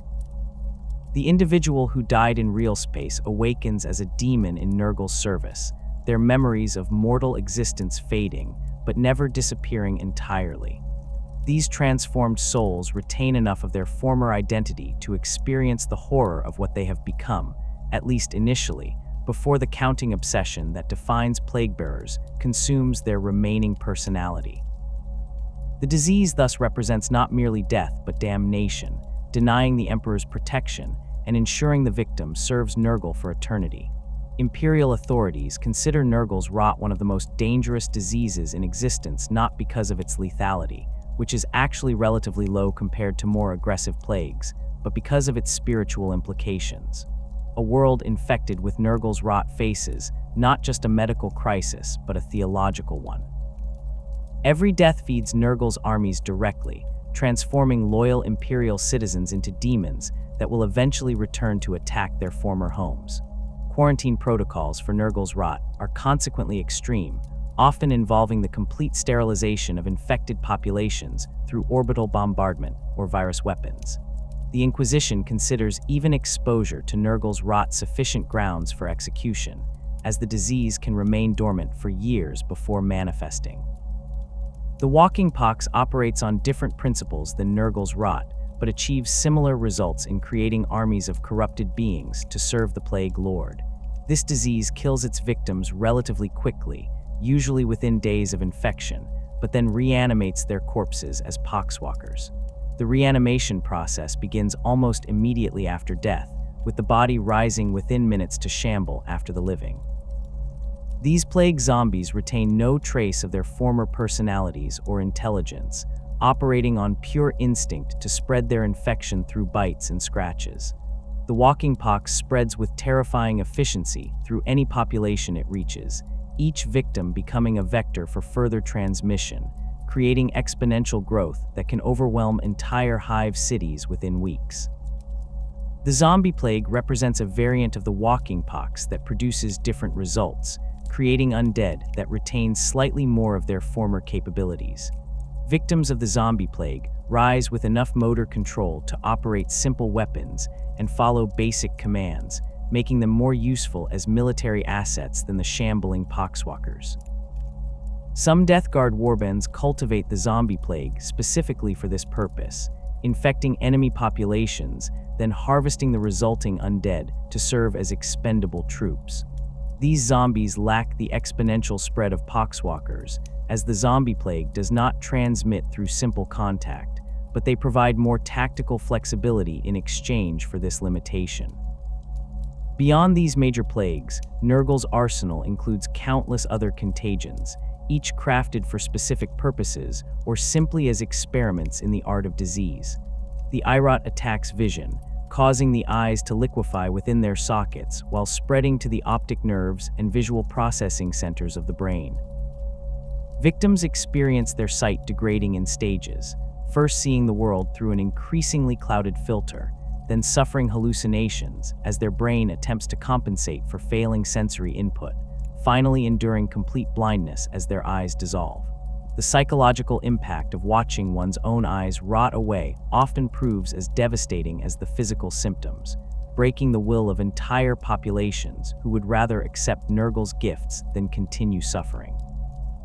The oozing pox causes the victim's body to essentially dissolve from within, all solid tissues gradually liquefying, while the victim remains alive and aware. This process begins with minor fluid retention and soft tissue swelling, but accelerates rapidly once it reaches critical stages. Bones soften and bend, muscles lose cohesion and slide off their attachments, organs rupture and merge into undifferentiated masses. The nervous system remains functional throughout, ensuring victims experience every moment of their dissolution. Those who witness the final stages of the oozing pox often suffer psychological trauma that makes them vulnerable to Nurgle's whispers, the memory of such suffering breaking their will to resist. The crimson flux attacks the circulatory system, causing uncontrolled bleeding from every orifice while simultaneously preventing blood from clotting. Victims essentially bleed out from the inside, their blood vessels rupturing throughout their bodies. The disease spreads through contact with infected blood, making it particularly dangerous in combat situations where wounds are common. The blood shed by victims remains infectious for extended periods, contaminating battlefields and making them hazardous for months afterward. Some Death Guard units deliberately infect themselves with the crimson flux before battle, using their own blood as a weapon, spraying infected fluids across enemy formations with every wound they receive. The process of becoming a Plague Marine involves not just physical transformation, but the acquisition of these diseases as permanent residents within the body. A fully corrupted Plague Marine carries dozens or even hundreds of different infections simultaneously, his body serving as a walking laboratory where diseases interact and evolve. Some warriors specialize in particular plagues, cultivating specific strains and becoming experts in their deployment and effects. These plague surgeons study disease with the dedication of scientists, maintaining careful records of symptoms and transmission vectors, experimenting with new combinations and variants. Their knowledge rivals that of the Imperium's best medical researchers, but directed toward causing suffering rather than alleviating it. The gifts Nurgle bestows extend beyond disease to include more abstract blessings that enhance his followers' effectiveness in combat. Plague Marines often develop supernatural awareness of weakness and decay, able to identify structural flaws in enemy fortifications or detect diseases in opposing forces that can be exploited. They move through toxic environments without protection, the poisons and radiation that would kill others having no effect on bodies already saturated with worse corruption. Some develop the ability to sense fear and despair in their enemies, using this awareness to target those most vulnerable to Nurgle's whispers. The relationship between Nurgle and Tzeentch represents one of the fundamental conflicts within the warp itself, a cosmic opposition between stagnation and change that has played out across countless millennia.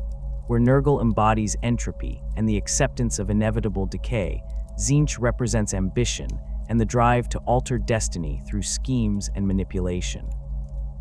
These two chaos gods exist in perpetual opposition, not through any personal animosity, but because their very natures contradict each other at the most basic level. Nurgle seeks to preserve things in states of corruption, maintaining them in endless cycles of decay that never reach true conclusion. Tzeentch works constantly to change everything, to transform and mutate and reshape reality according to incomprehensible plans. A universe where Nurgle's philosophy prevails would be one of stagnant rot, where nothing ever truly changes. A universe dominated by Tzeentch would be one of constant flux, where nothing remains stable long enough to decay. This opposition manifests in direct conflict whenever the servants of these two powers encounter each other. Death Guard forces facing Thousand Suns warbands find their diseases countered by sorcerous flames that burn away infection with warp fire. The methodical, patient approach favored by Nurgle's followers clashes with the baroque complexity of Tzeentchian schemes, where a plague marine advances steadily, accepting wounds and continuing to fight through sheer endurance. A rubric marine teleports across the battlefield in bursts of impossible geometry, attacking from unexpected angles. The diseases that Nurgle's servants spread find themselves opposed by mutations that transform infected tissue into something else entirely, breaking the cycle of decay before it can establish itself. Tzeentch's demons, creatures of raw change and sorcery, prove resistant to many of Nurgle's plagues simply because their forms shift too rapidly for infections to take hold. The Great Game, the eternal conflict between the Chaos Gods for dominance in the warp, sees Nurgle and Tzeentch as natural enemies despite the fact that all four ruinous powers oppose each other. Khorne and Slaanesh maintain their own rivalry, but the conflict between the Plague Lord and the Architect of Fate operates on more fundamental levels. When Nurgle's influence waxes strong in a particular region of the galaxy, with plagues spreading and populations accepting despair, Tzeentch's agents work to disrupt these patterns. Cults dedicated to the changer of ways infiltrate plague-ridden worlds, offering hope of transformation and escape rather than acceptance of suffering. They spread rumors of cures, plant evidence of conspiracies, anything to prevent the complete surrender to entropy that Nurgle desires. Conversely, when Tzeentchian schemes reach critical stages, when elaborate plans approach fruition, Nurgle's influence manifests to introduce decay and corruption that breaks down these carefully constructed plots through simple entropy. The philosophical opposition between these powers extends to how they view their mortal followers. Nurgle offers release from ambition, an end to striving and struggling, peace through acceptance of one's fate. His followers find contentment in their corruption, no longer driven by desires or goals beyond spreading their grandfather's gifts. Tzeentch demands constant scheming and planning from his servants, pushing them to pursue ever more elaborate plots and transformations. Where Nurgle's champions often display a kind of jolly satisfaction with their lot, Tzeentch's followers remain perpetually dissatisfied, always seeking the next change, the next mutation, the next step in plans that may have no actual endpoint. These contrasting approaches to existence make cooperation between the two factions nearly impossible, even when circumstances might suggest alliance would serve both parties' interests. The Eldari represent another category of enemy entirely, one defined not by cosmic opposition, but by specific grievances and ancient crimes. The relationship between Nurgle and the Eldari focuses primarily on a single individual, Isha, the Eldari goddess of healing and fertility, whom Nurgle keeps imprisoned within his mansion in the Garden of Nurgle. The circumstances of Isha's captivity trace back to the fall of the Eldari, that catastrophic moment when the birth of Slaanesh tore apart the Eldari Empire and consumed most of their pantheon. As Slaanesh emerged into full consciousness, the newborn Chaos God claimed the Eldari gods as prizes, consuming or enslaving most of them. Isha found herself trapped in Slaanesh's palace, facing an eternity of torment at the hands of the Prince of Pleasure. Nurgle's rescue of Isha from Slaanesh's realm represents one of the few instances where the Plague Lord acted with something approaching haste. The exact details of how he accomplished this feat remain unclear, as accounts conflict and the nature of events in the warp defies linear narrative. What is known is that Nurgle invaded Slaanesh's palace, fought past the demonic guardians, and claimed Isha for himself. Whether this constituted a rescue or simply a change of captors depends entirely on perspective. From Nurgle's viewpoint, he saved Isha from Slaanesh's cruelties and gave her a place of honor in his realm. From Isha's perspective and that of the surviving Eldari, he merely traded one form of imprisonment for another. The Plague Lord keeps Isha in a cage within his mansion, where she serves as the ultimate test subject for his diseases. Her divine nature as a goddess of healing means she cannot die from any plague, no matter how virulent. Her body regenerates from any corruption, restoring itself to health only to be infected again with the next experimental contagion. Nurgle tests each new disease on Isha first, observing how her immortal form responds, noting which symptoms manifest and how quickly. He approaches this process with the care of a craftsman perfecting his work, showing what he perceives as consideration for his captive, by ensuring his plagues function properly before releasing them into the wider galaxy. The fact that this consideration involves inflicting countless diseases upon an imprisoned goddess does not register as cruelty in Nurgle's mind. He genuinely believes he is honoring Isha by making her part of his great work. Isha's imprisonment drives much of the Eldari hatred for Nurgle, specifically among the Chaos Gods. While all Eldari fear and despise Slaanesh above all others, the Plague Lord earns particular enmity for his treatment of their goddess. Eldari seers who glimpse Isha's suffering through their psychic abilities report visions of unimaginable torment, the goddess experiencing every plague Nurgle has ever created in an endless cycle of infection and regeneration. Some accounts claim that Isha manages to whisper warnings to her people, sending psychic messages that alert the Eldari to new plagues before they spread too widely. These warnings allow Craftworld healers to develop countermeasures more quickly than would otherwise be possible, though whether Isha actually possesses the ability to communicate from her cage, or whether these represent wishful thinking among desperate Eldari remains uncertain. The Eldari launch raids into the Garden of Nurgle with some regularity, attempting to rescue their goddess from captivity.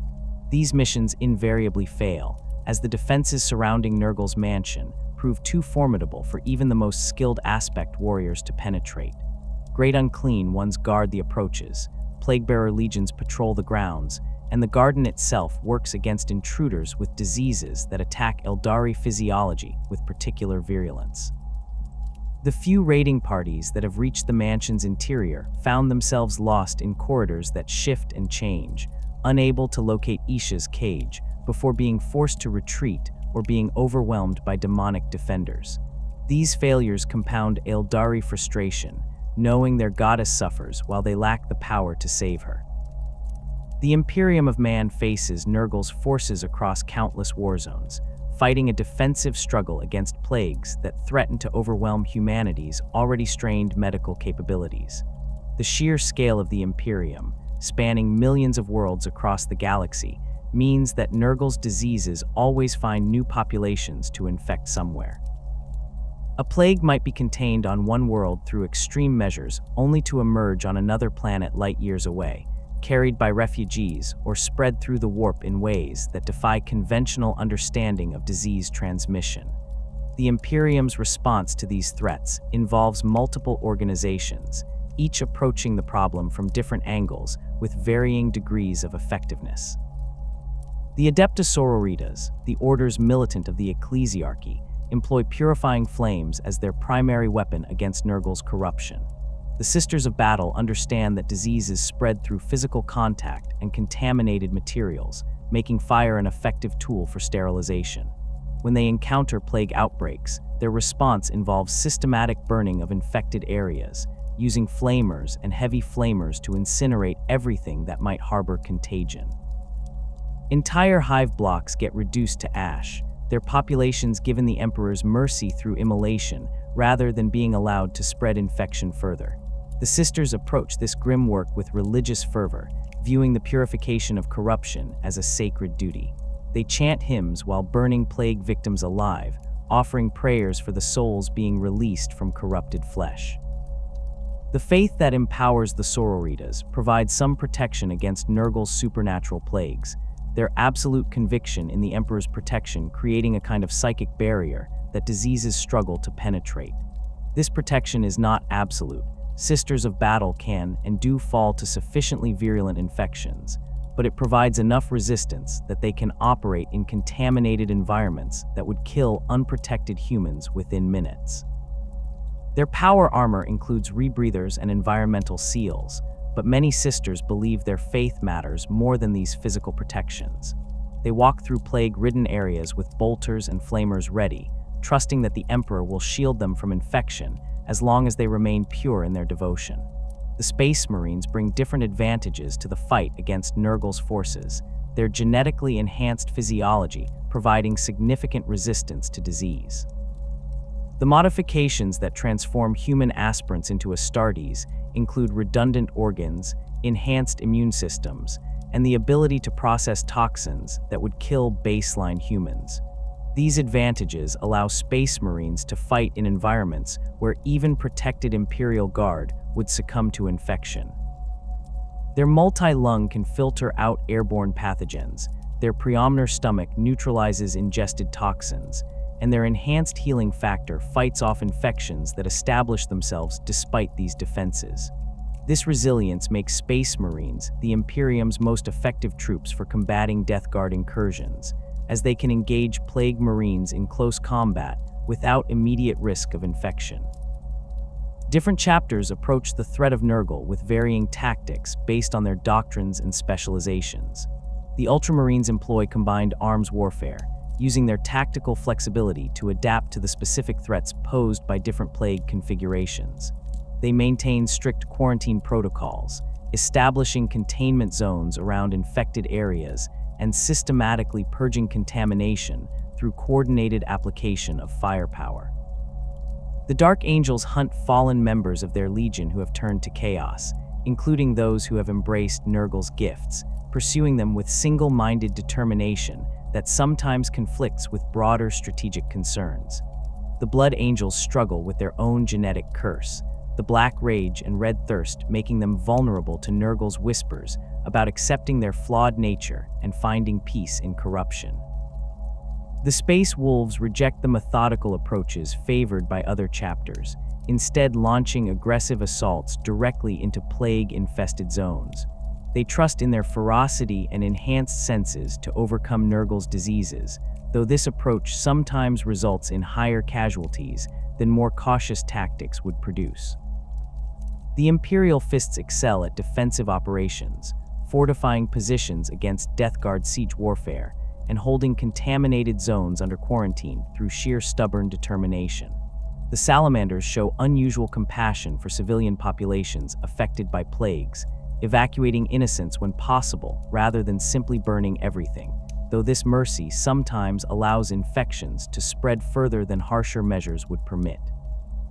The Inquisition represents the Imperium's most extreme response to Nurgle's threats, wielding authority to declare exterminatus when they judge a world beyond saving. Inquisitors of the Ordo Malleus specialize in combating demonic incursions, studying Nurgle's nature and developing strategies to counter his influence. They maintain databases of known plagues, tracking outbreaks across the galaxy, and attempting to identify patterns that might predict where new infections will emerge. When an Inquisitor determines that a plague has spread too far for conventional containment, they can authorize the complete sterilization of the infected world through cyclonic torpedoes, virus bombs, or atmospheric incendiaries that reduce entire planets to lifeless rocks. These exterminatus protocols represent admission of failure, acknowledgement that the Imperium lacks the capability to save the world through any other means. The decision to condemn billions of Imperial citizens to death does not come easily even for hardened Inquisitors, but the alternative, allowing a plague world to serve as a breeding ground for further infections, poses unacceptable risks to surrounding systems. A single infected refugee ship fleeing a plague world might carry contamination to a dozen other planets before being intercepted. The diseases Nurgle creates often resist conventional sterilization methods, surviving in unexpected reservoirs and re-emerging years after authorities believe them eradicated. Exterminatus provides certainty, destroying not just the infected population, but the entire biosphere that might harbor dormant contagions. The relationship between Nurgle and Khorne embodies a different form of opposition than the cosmic contradiction represented by Tzeentch. The Blood God views Nurgle's patient methods with contempt, seeing the slow spread of disease as cowardly compared to direct combat. Khorne values martial prowess, strength in battle, the glory of killing enemies face to face with blade and bolter. Nurgle's plagues kill from within, attacking victims who cannot fight back, claiming lives through processes that occur over days or weeks rather than in moments of violent confrontation. This offends Khorne's sensibilities, making him regard Nurgle as weak despite the Plague Lord's considerable power. The followers of these two gods clash whenever they encounter each other, though these conflicts rarely achieve the intensity of battles between servants of Khorne and Slaanesh. World Eaters facing Deathguard find their berserker rage somewhat blunted by the supernatural resilience of Plague Marines, who continue fighting through wounds that would stop other opponents. A Khornate warrior might cut down a Plague Marine with a dozen strikes, each one landing with enough force to kill a normal man, only to watch his opponent keep advancing, seemingly unbothered by injuries that have opened his torso and severed limbs. This resilience frustrates warriors who measure their worth in kills, as Plague Marines refuse to die quickly enough to satisfy the Blood God's demands for skulls. Nurgle views Khorne with a kind of patient tolerance, understanding that rage and violence represent forces of entropy in their own way. War destroys civilizations, reduces great works to rubble, kills populations that might otherwise resist decay through their vitality. The Blood God serves entropy's purposes even if he does not acknowledge this service. Nurgle feels no need to oppose Khorne directly, content to let the Blood God exhaust himself in endless warfare, while the Plague Lord continues his patient work of corruption. When their forces do clash, Nurgle's followers fight defensively, weathering the initial fury of Khornate assaults and waiting for their enemy's rage to burn itself out before counterattacking.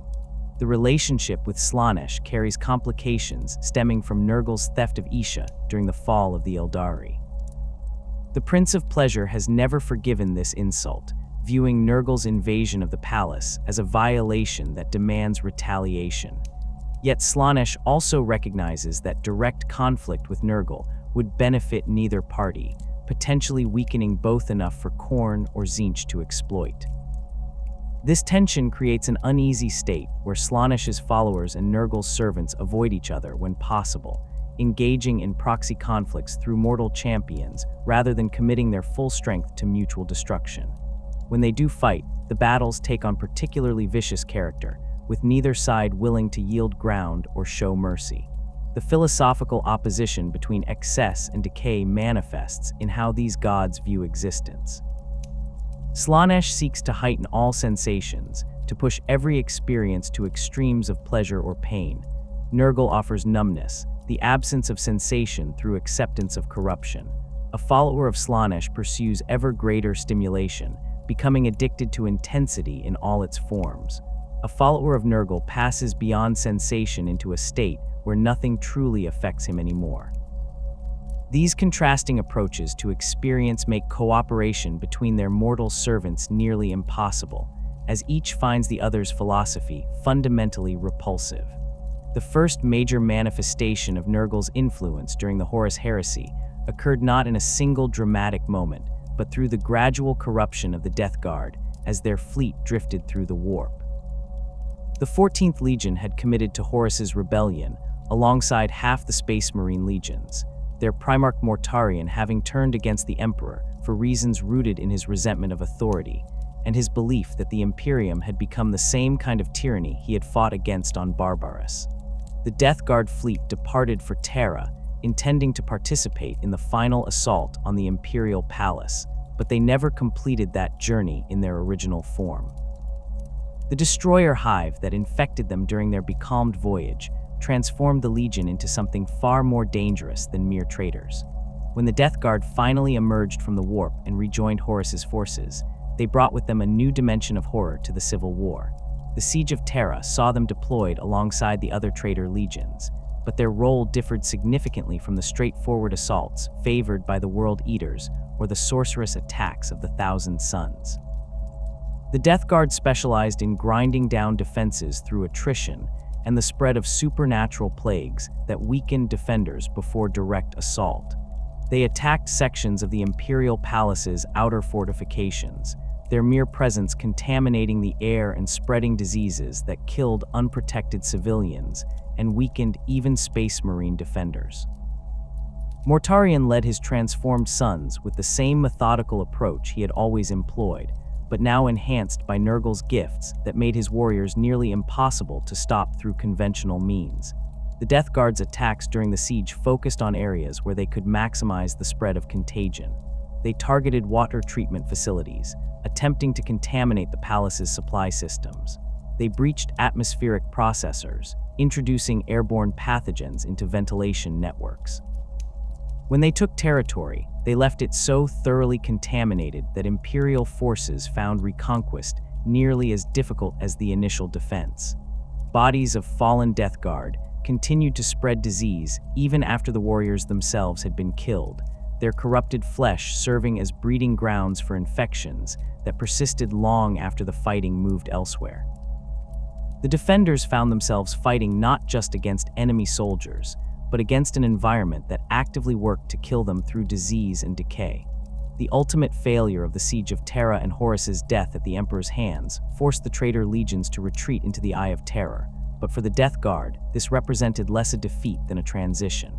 They had already been transformed by their service to Nurgle, already passed beyond the point where they could return to what they once were.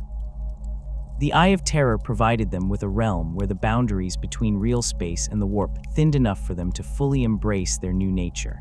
Within that nightmare region of space, the Death Guard established their Plague Planet of Plague Planet, a world that served as both fortress and laboratory, where they could perfect their craft of biological warfare without interference from Imperial forces. The 10,000 years following the heresy saw the Death Guard launch countless raids and campaigns from their base in the Eye of Terror. These operations varied in scale from small warbands attacking isolated worlds to massive invasions involving entire vectoriums. The Death Guard developed a reputation for patience that exceeded even their pre-corruption methodical nature. They would spend decades or even centuries preparing for major campaigns, seeding target regions with dormant plagues, infiltrating cult networks into populations, establishing supply caches and staging areas. When they finally struck, their attacks came with overwhelming force backed by preparations so thorough that defenders found themselves already compromised before the first Death Guard warrior set foot on their world. The opening of the Great Rift in the early 42nd millennium fundamentally altered the strategic situation across the galaxy, creating opportunities for chaos forces that had not existed since the Horus Heresy. The massive warp storm that split the Imperium in half allowed demons to manifest in real space with unprecedented ease, while also facilitating the movement of chaos fleets across vast distances. Mortarion recognized this as the opportunity he had been waiting for, a chance to strike at the Imperium's heartlands with force sufficient to achieve lasting conquest rather than mere raids. He gathered his strength and launched the largest Death Guard offensive since the Siege of Terra, targeting the Ultramar sector and its ruling Primarch Roboute Guilliman. The choice of Ultramar as a target carried both strategic and personal significance. Strategically, the realm represented one of the Imperium's most prosperous and well-defended regions, a cluster of worlds that had maintained higher standards of living and military readiness than most Imperial territories. Conquering Ultramar would deal a devastating blow to Imperial morale and provide the Death Guard with a staging ground for further expansion. Personally, Mortarion harbored particular hatred for Guilliman, viewing his brother as the embodiment of everything he despised about the Imperium. Where Mortarion had embraced corruption and transformation, Guilliman represented order and the preservation of the Emperor's vision. The opportunity to corrupt his brother's realm and potentially face Guilliman himself in battle proved irresistible. The Plague Wars began with infiltration rather than direct assault. Death Guard agents and Nurgle cultists had been operating in Ultramar for years before the main invasion, establishing cells on multiple worlds and preparing the ground for what was to come.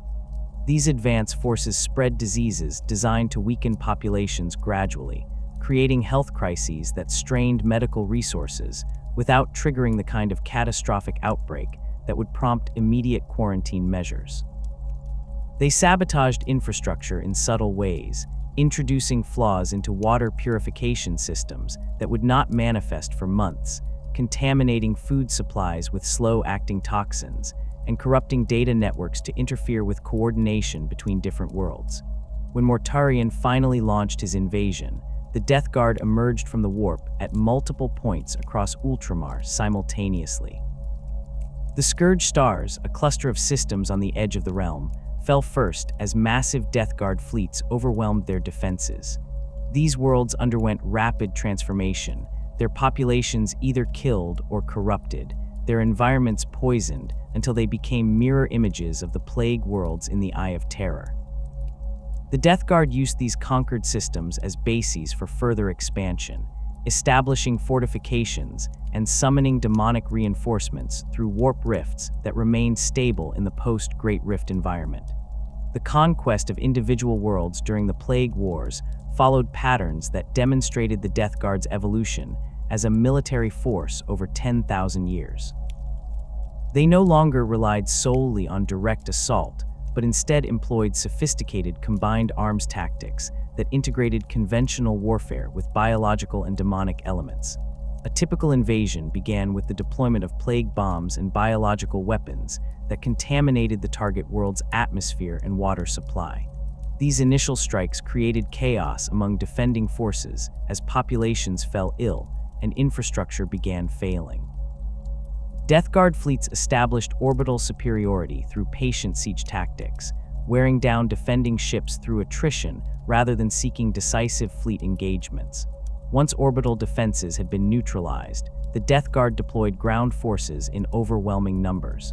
Plague Marines formed the core of these invasions, their supernatural resilience allowing them to advance through defensive fire that would have stopped other attackers.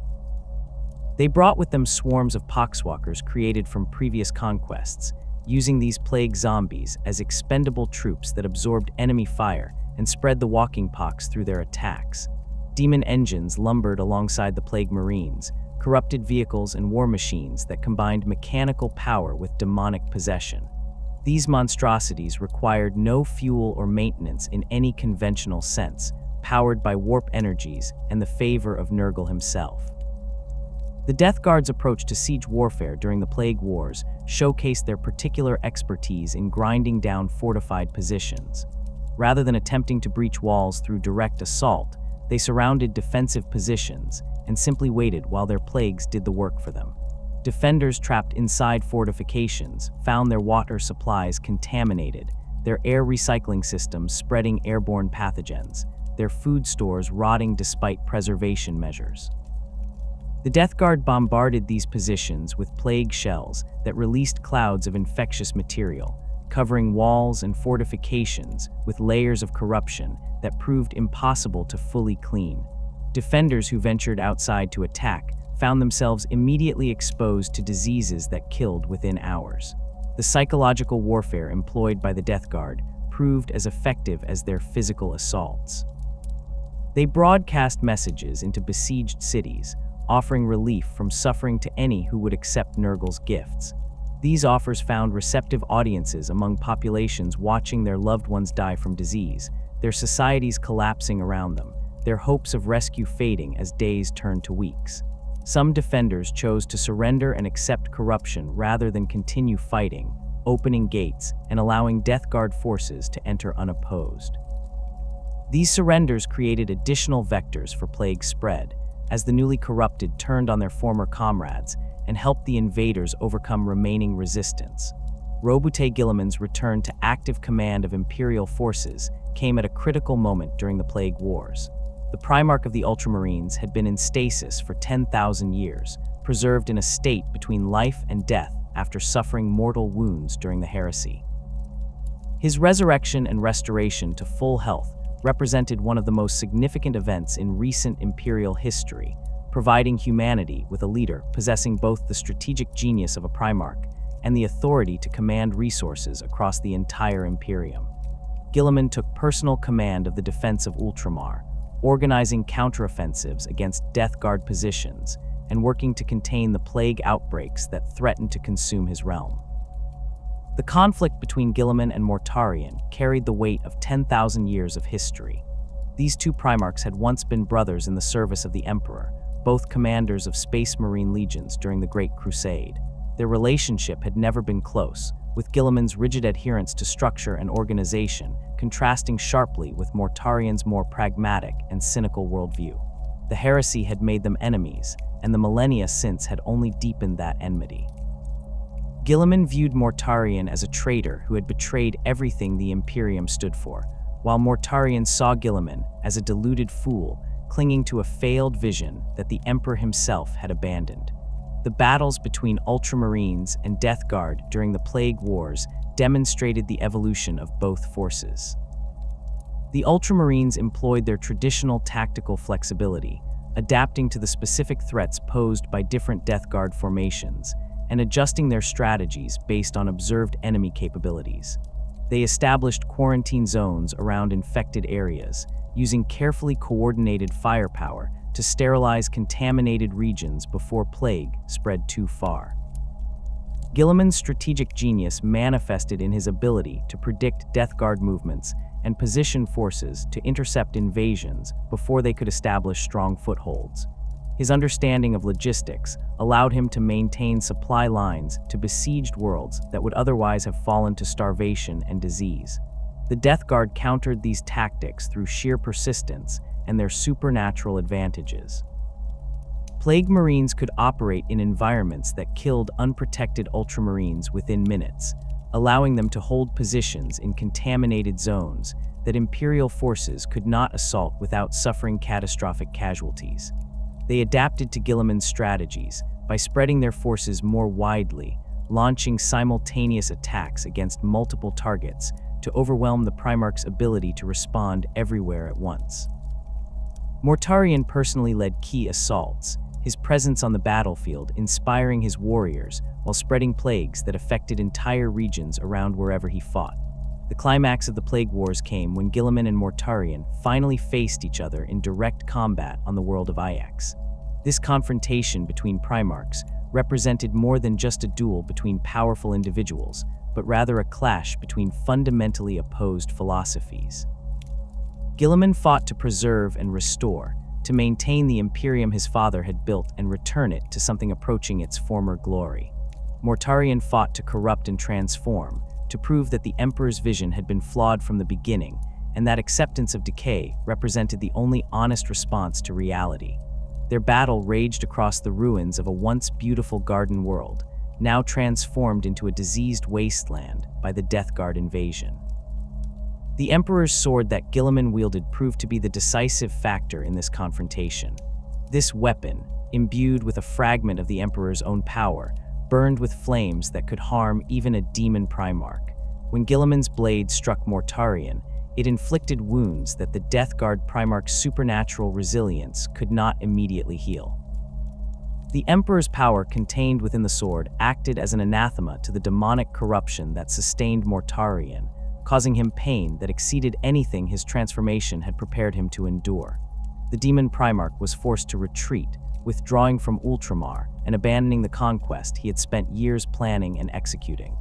The conclusion of the Plague Wars did not represent a complete Imperial victory so much as a temporary stabilization of the situation. The Death Guard had been driven from Ultramar's core worlds, but they retained control of the Scourge Stars and maintained significant presence throughout the region.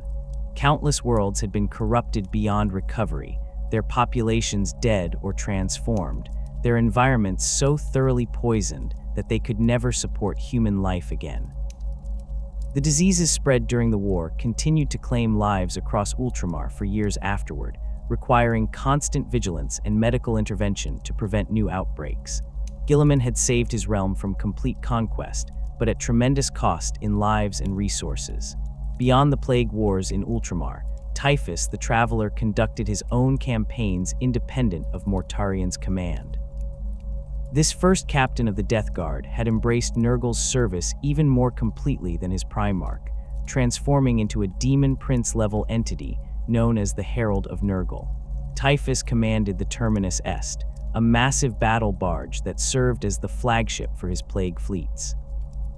Unlike Mortarion, who maintained some connection to his origins and fought with strategic objectives in mind, Typhus pursued a simpler goal: spreading disease across the entire galaxy without regard for conquest or control.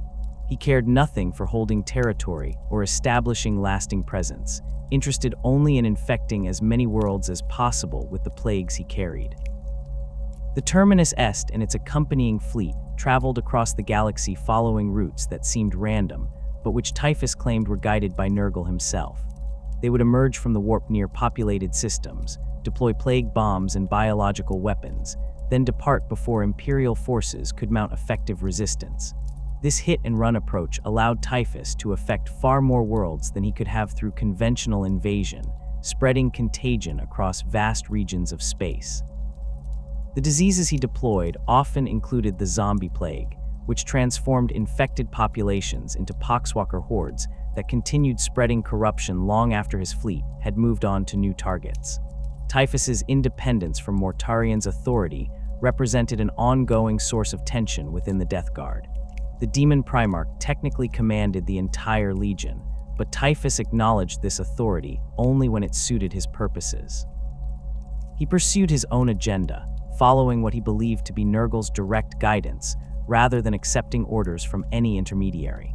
This created situations where Death Guard forces operated at cross purposes, with Mortarian's carefully planned campaigns being disrupted by Typhus's random plague deployments in nearby regions. The two champions of Nurgle maintained an uneasy relationship, neither willing to openly break with the other, but also unwilling to fully cooperate. The establishment of Plague Worlds represented another major category of Death Guard activity across the 10,000 years since the heresy. These corrupted planets served multiple purposes for Nurgle's followers.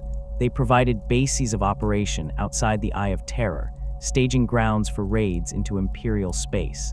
They functioned as laboratories where new diseases could be tested on populations over extended periods.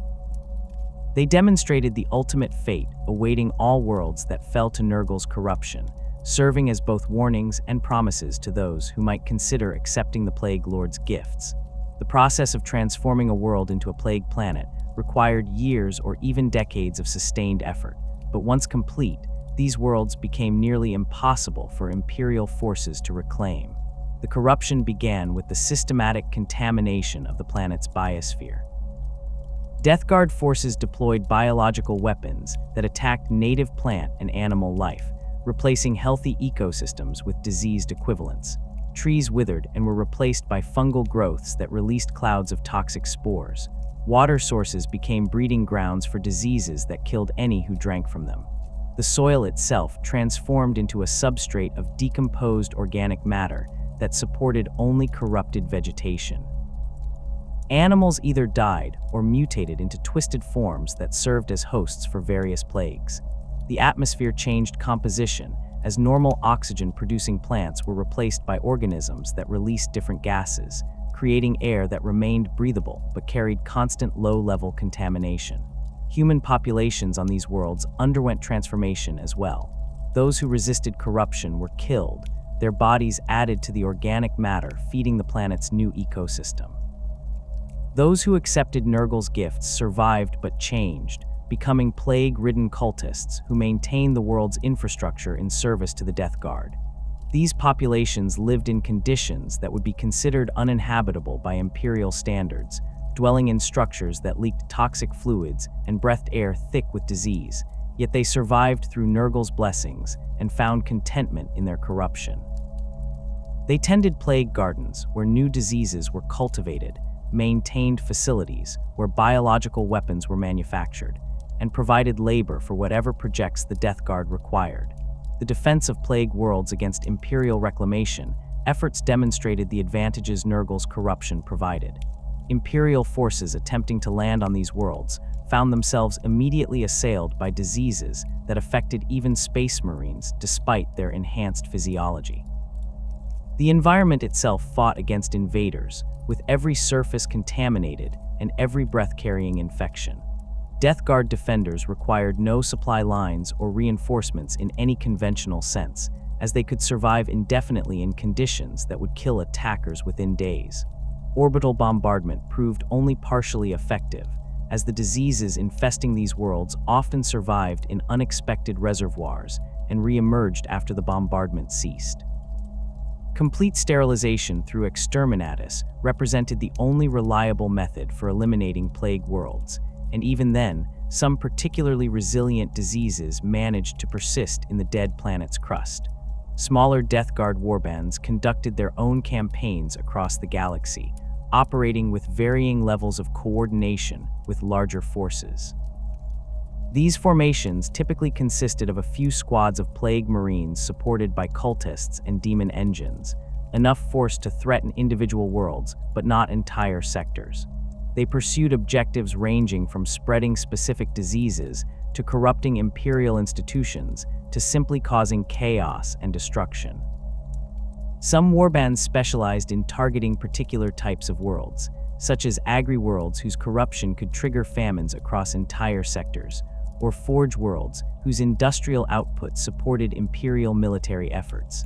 Others focused on symbolic targets, attacking shrine worlds or chapter homeworlds to demonstrate that no location remained safe from Nurgle's reach. The Purge Warband exemplified the most extreme interpretation of Nurgle's philosophy, pursuing the extinction of all life rather than its corruption and preservation.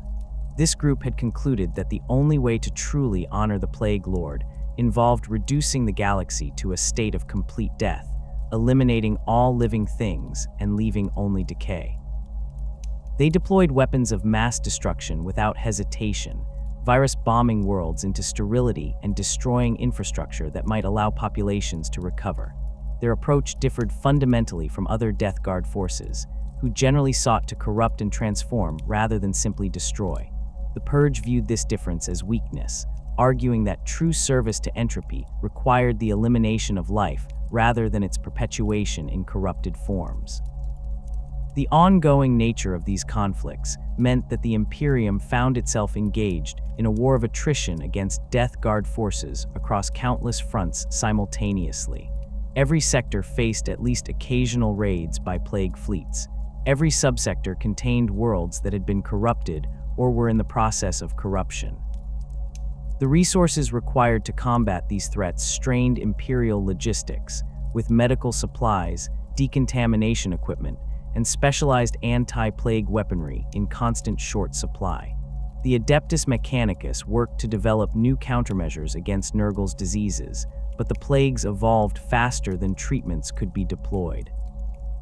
Each new cure prompted the Death Guard to craft new diseases that bypassed the countermeasure, creating an endless cycle of infection and response that favored the attackers. The Great Rift's creation in the early years of the 42nd millennium fundamentally altered the balance of power between real space and the warp across the entire galaxy. This massive tier in reality, stretching from the Eye of Terror to the Hadex anomaly on the eastern fringe, did not simply divide the Imperium geographically, but created conditions that allowed Chaos forces to operate with freedom they had not enjoyed since the Horus Heresy. For Nurgle specifically, the Rift's opening represented an unprecedented opportunity to spread his influence across regions that had previously remained relatively protected from warp incursions.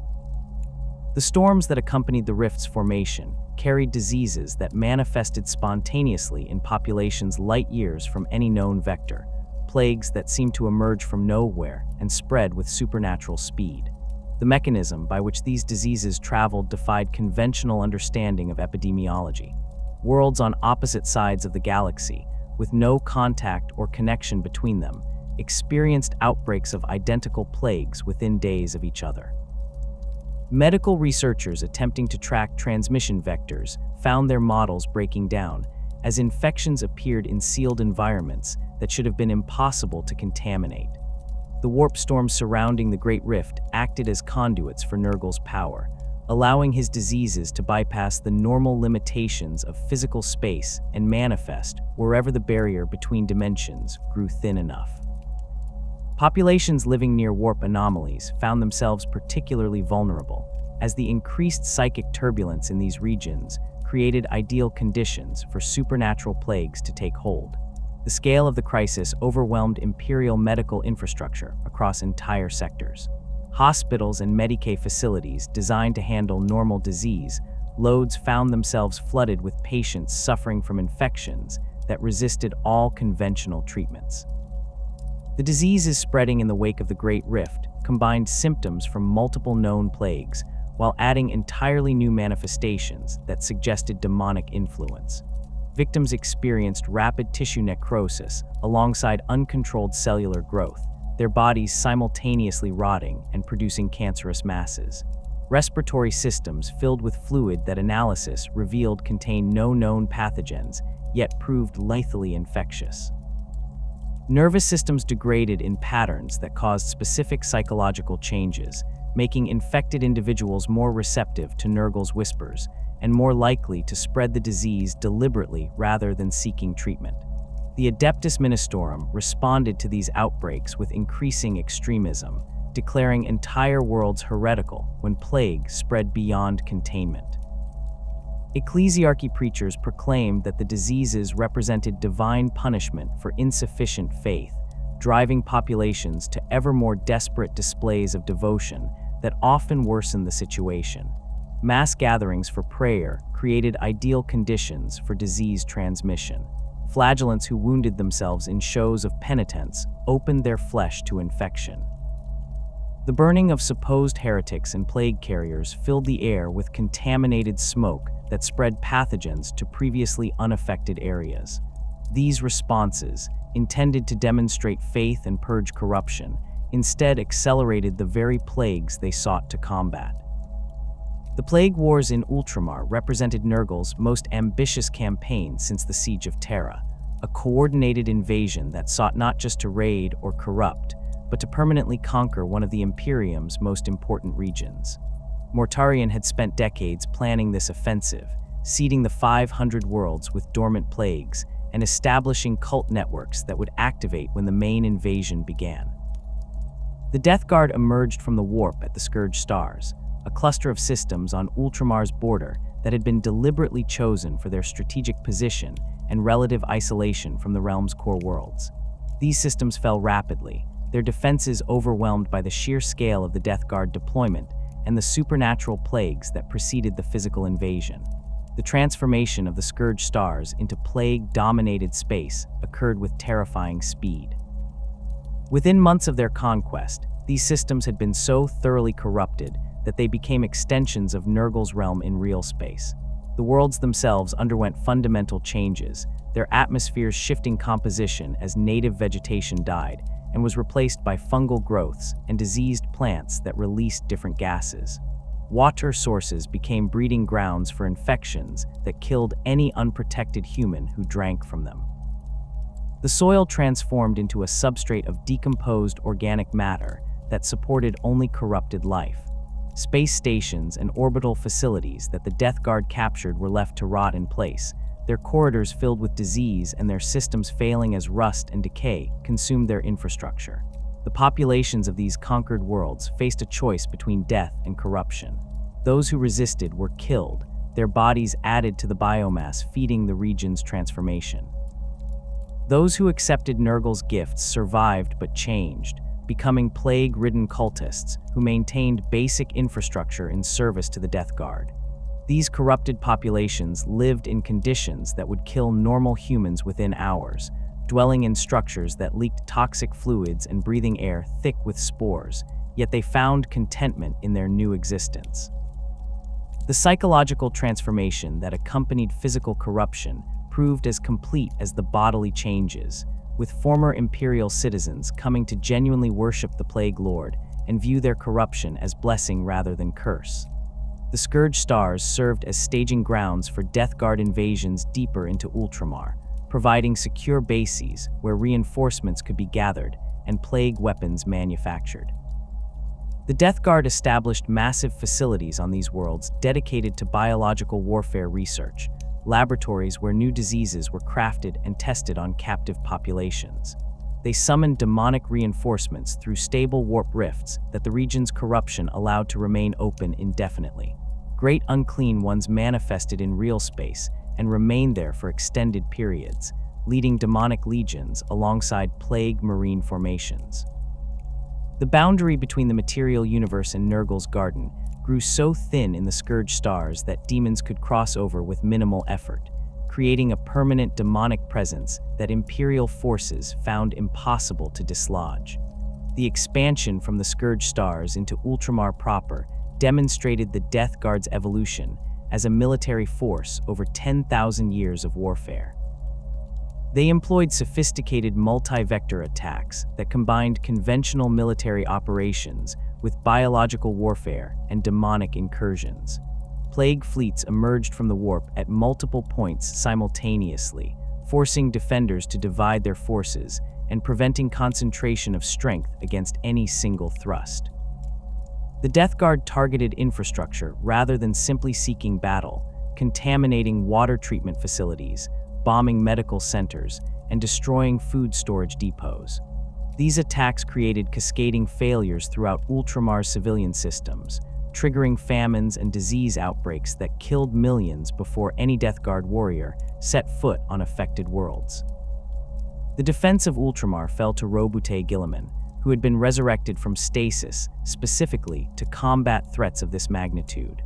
The returned Primarch brought to bear his legendary strategic genius, organizing defensive networks across the 500 worlds and coordinating responses to Death Guard attacks with precision that only a being of his capabilities could achieve. Guilliman understood that defeating Mortarion required more than simply winning battles, but rather addressing the underlying conditions that allowed plagues to spread. He established quarantine protocols that isolated infected regions while maintaining supply lines to uncontaminated areas. He reorganized medical services to prioritize rapid response over comprehensive treatment, accepting that some infected individuals could not be saved in order to prevent diseases from spreading to larger populations.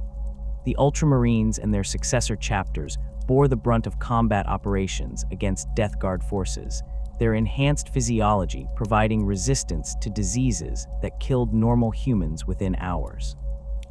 These Space Marines fought in environments so contaminated that even their power armor's environmental seals struggled to filter out all pathogens. They learned to recognize the signs of supernatural plague that could bypass physical protections and affect even Astartes' physiology, watching for behavioral changes in their battle brothers that might indicate infection. The apothecaries of these chapters worked constantly to develop countermeasures against new diseases, analyzing samples taken from Death Guard positions and attempting to create treatments before the plague spread beyond containment.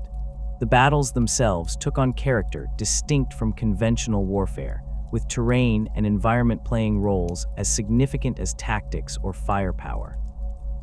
Death Guard forces established positions in the most contaminated regions of contested worlds, areas where the very air killed unprotected humans, and where visibility dropped to meters due to clouds of spores and toxic fog. Ultramarines assaulting these positions found themselves fighting not just against enemy soldiers, but against an environment that actively worked to kill them. Plague Marines held fortifications that leaked infectious fluids, their walls covered in growths that released clouds of spores when disturbed.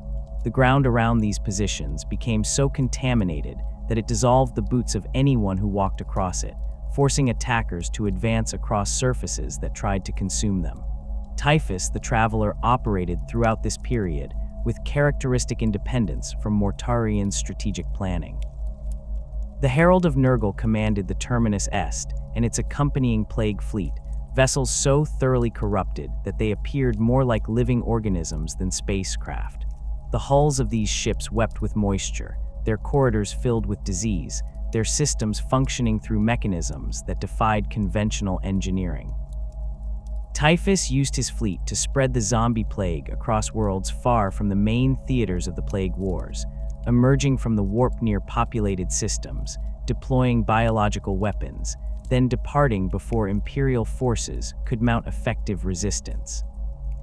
His attacks followed no discernible pattern, striking at agri-worlds and forge worlds and hive worlds with equal frequency, seemingly interested only in maximizing the total number of infected planets rather than achieving any strategic objective.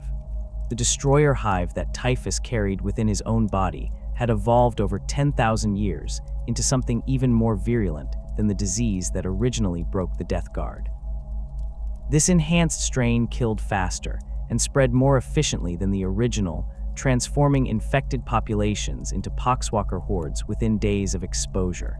Typhus deployed this plague as his primary weapon, using it to create armies of plague zombies that continued spreading corruption long after his fleet had moved on to new targets. Entire subsectors fell to cascading zombie plague outbreaks, their populations transformed into shambling undead that attacked neighboring systems and spread the infection exponentially.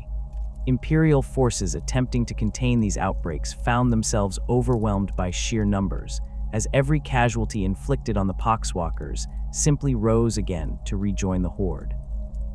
The relationship between Typhus and Mortarion remained strained throughout the Plague Wars, with the Demon Primarch viewing his former First Captain's independent operations as undermining carefully laid strategic plans.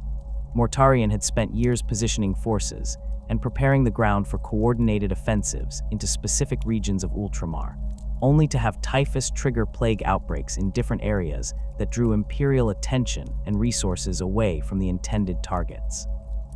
The two champions of Nurgle maintained communication, but rarely cooperated directly, each pursuing their own interpretation of how best to serve the Plague Lord. Typhus believed that maximum spread of disease served Nurgle's purposes regardless of whether it resulted in lasting conquest, while Mortarion sought to establish permanent Death Guard presence in real space through methodical campaign planning. The prominence of various Death Guard champions during this era reflected the diverse approaches different warbands took to spreading Nurgle's influence. Some specialized in fast-moving raids that prioritized speed over thorough corruption, hitting multiple targets in rapid succession to spread diseases across wide areas. Others focused on grinding sieges that might last months or years, surrounding fortified positions and waiting for starvation and plague to break defenders' will to resist.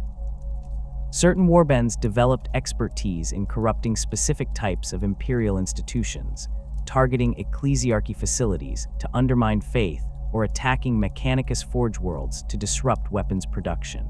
The decentralized nature of Death Guard organization allowed these different specializations to flourish, with individual champions pursuing their own visions of how to serve Nurgle while nominally acknowledging Mortarion's overall authority.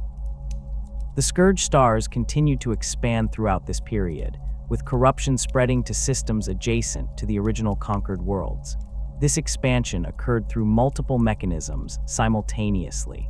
Refugee ships fleeing the initial invasions carried diseases to neighboring systems, triggering outbreaks in populations that welcomed them as victims rather than recognizing them as vectors. Warp storms spawned by the region's corruption drifted into nearby space, their passage leaving trails of contamination that affected worlds they touched. Death Guard fleets launched from bases in the Scourge Stars to attack systems on the periphery, establishing new footholds that would themselves become staging grounds for further expansion. The boundary between Nurgle-dominated space and the rest of Ultramar became increasingly blurred as corruption crept outward through these various vectors. The Imperial response to this expansion involved increasingly desperate measures. Entire systems were declared perdita and subjected to exterminatus rather than allowing them to fall to corruption. Inquisitors of the Ordo Malleus authorized the deployment of forbidden weapons, including archaeotech devices whose mechanisms were poorly understood, but whose effectiveness against demonic incursions had been proven. The Adeptus Mechanicus diverted resources from other theaters to develop new anti-plague technologies, creating atmospheric processors that could filter out most known pathogens, and developing specialized weapons that combined conventional firepower with purifying flames. These efforts slowed but did not stop the Scourge Stars' growth, as each new countermeasure prompted the Death Guard to adapt their tactics and develop new diseases that bypassed the latest defenses. The ongoing nature of the conflict meant that populations throughout Ultramar lived under constant threat of plague outbreak.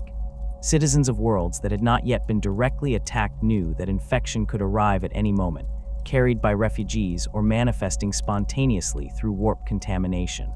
This constant fear created psychological conditions that made populations vulnerable to Nurgle's whispers, as despair and hopelessness spread even faster than physical diseases. Some worlds experienced social breakdown as panicked populations turned on each other, blaming neighbors for outbreaks or hoarding medical supplies while others died. Cult activity increased dramatically, with desperate individuals accepting promises of protection from plague in exchange for worship of the Plague Lord. These cults operated in secret, spreading diseases deliberately while masquerading as legitimate medical organizations or charitable groups helping plague victims. The current strategic situation in Ultramar remains precarious despite Guilliman's success in preventing complete conquest. The Scourge Stars represent a permanent demonic presence in real space, a region where Nurgle's influence has become so entrenched that reclaiming it would require resources the Imperium cannot spare. The Death Guard use this territory as a base for ongoing operations, launching raids deep into Ultramar and beyond. Mortarion himself withdrew from direct command after his defeat at Guilliman's hands, but continues to plot from his fortress in the Scourge Stars, preparing for renewed offensives when conditions favor another major push. The diseases spread during the Plague Wars continue to claim lives across Ultramar years after the main fighting concluded, requiring constant medical intervention and vigilance to prevent new outbreaks from spiraling into full epidemics. The psychological comfort Nurgle offers to those drowning in suffering represents perhaps his most insidious weapon, more dangerous than any plague or demon army. In the 42nd millennium, where life expectancy on most imperial worlds barely reaches adulthood, and where the average citizen endures conditions that would be considered intolerable by any reasonable standard, the Plague Lord's message finds fertile ground. He does not promise victory or glory or pleasure. Instead, he offers something far more seductive to those who have lost all hope, the end of fear and the acceptance of mortality. To populations watching their children starve, their bodies fail from overwork and malnutrition, their societies crumble under the weight of endless war and exploitation, Nurgle whispers that they can simply stop fighting. They can embrace what is happening to them and find peace in surrender. This appeal operates on multiple levels simultaneously. At the most basic, Nurgle offers relief from physical pain. The diseases he spreads cause horrific suffering in their initial stages, but those who accept his gifts and pass through that suffering into full corruption report that the pain stops mattering. Their bodies continue to decay, wounds continue to fester, organs continue to fail, but the psychological response to these conditions changes fundamentally. A plague marine with his intestines hanging from a gaping wound in his abdomen does not experience this as trauma requiring immediate medical attention, but rather as simply the current state of his body, no more concerning than the color of his armor. This disconnection between physical condition and psychological distress allows Nurgle's followers to function in states that would render others catatonic with agony. The acceptance of mortality that Nurgle preaches addresses a fear that haunts all sentient beings. Every human knows they will die, but most spend their lives trying not to think about this fact, constructing elaborate mental defenses against the reality of their own impermanence. Nurgle strips away these defenses and forces his followers to confront death directly, but then offers liberation from the terror this confrontation usually produces. Death becomes not an ending to be feared, but simply another state of being, no more significant than life. A cultist infected with a terminal disease who has embraced Nurgle's philosophy watches his body deteriorate with the same detachment an observer might watch leaves falling from a tree. The process is natural, inevitable, and therefore nothing to resist or mourn. The community aspect of Nurgle worship provides social bonds that many Imperial citizens lack entirely. In a galaxy where most humans are functionally alone, surrounded by billions of others, but connected to none of them in any meaningful way, the family structure Nurgle offers holds powerful appeal. His followers call each other brother and sister, united by their shared corruption. They gather to celebrate their diseases, comparing symptoms and offering comfort when new infections manifest. The Plague Lord himself takes personal interest in his worshippers, crafting special diseases as gifts for favored followers, remembering individual cultists by name. This attention from a god, even a god of decay, fulfills a deep human need for recognition and belonging that the Imperium systematically denies to most of its citizens. The freedom from ambition and striving that comes with Nurgle's acceptance represents another form of relief for populations ground down by the Imperium's demands. Imperial citizens are told constantly that they must work harder, sacrifice more, give everything for the Emperor and the Imperium. But this sacrifice never ends and never achieves anything beyond bare survival. Nurgle offers an alternative. Stop trying to improve things. Stop fighting against entropy. Accept that decay is natural and inevitable. This message resonates particularly strongly with those who have spent their lives struggling against impossible odds, who have watched every effort at improvement fail, who have lost faith that things can ever get better. Nurgle tells them they were right to lose that faith, that the struggle was pointless from the beginning, and that they can find peace by simply giving up. The tragic irony of Nurgle's followers lies in the fundamental disconnect between their self-perception and how they appear to others. From inside the experience of corruption, a plague marine sees himself as blessed and favored. He looks at his diseased flesh and sees marks of his grandfather's affection. He feels the organisms living in his wounds and recognizes them as gifts that make him stronger.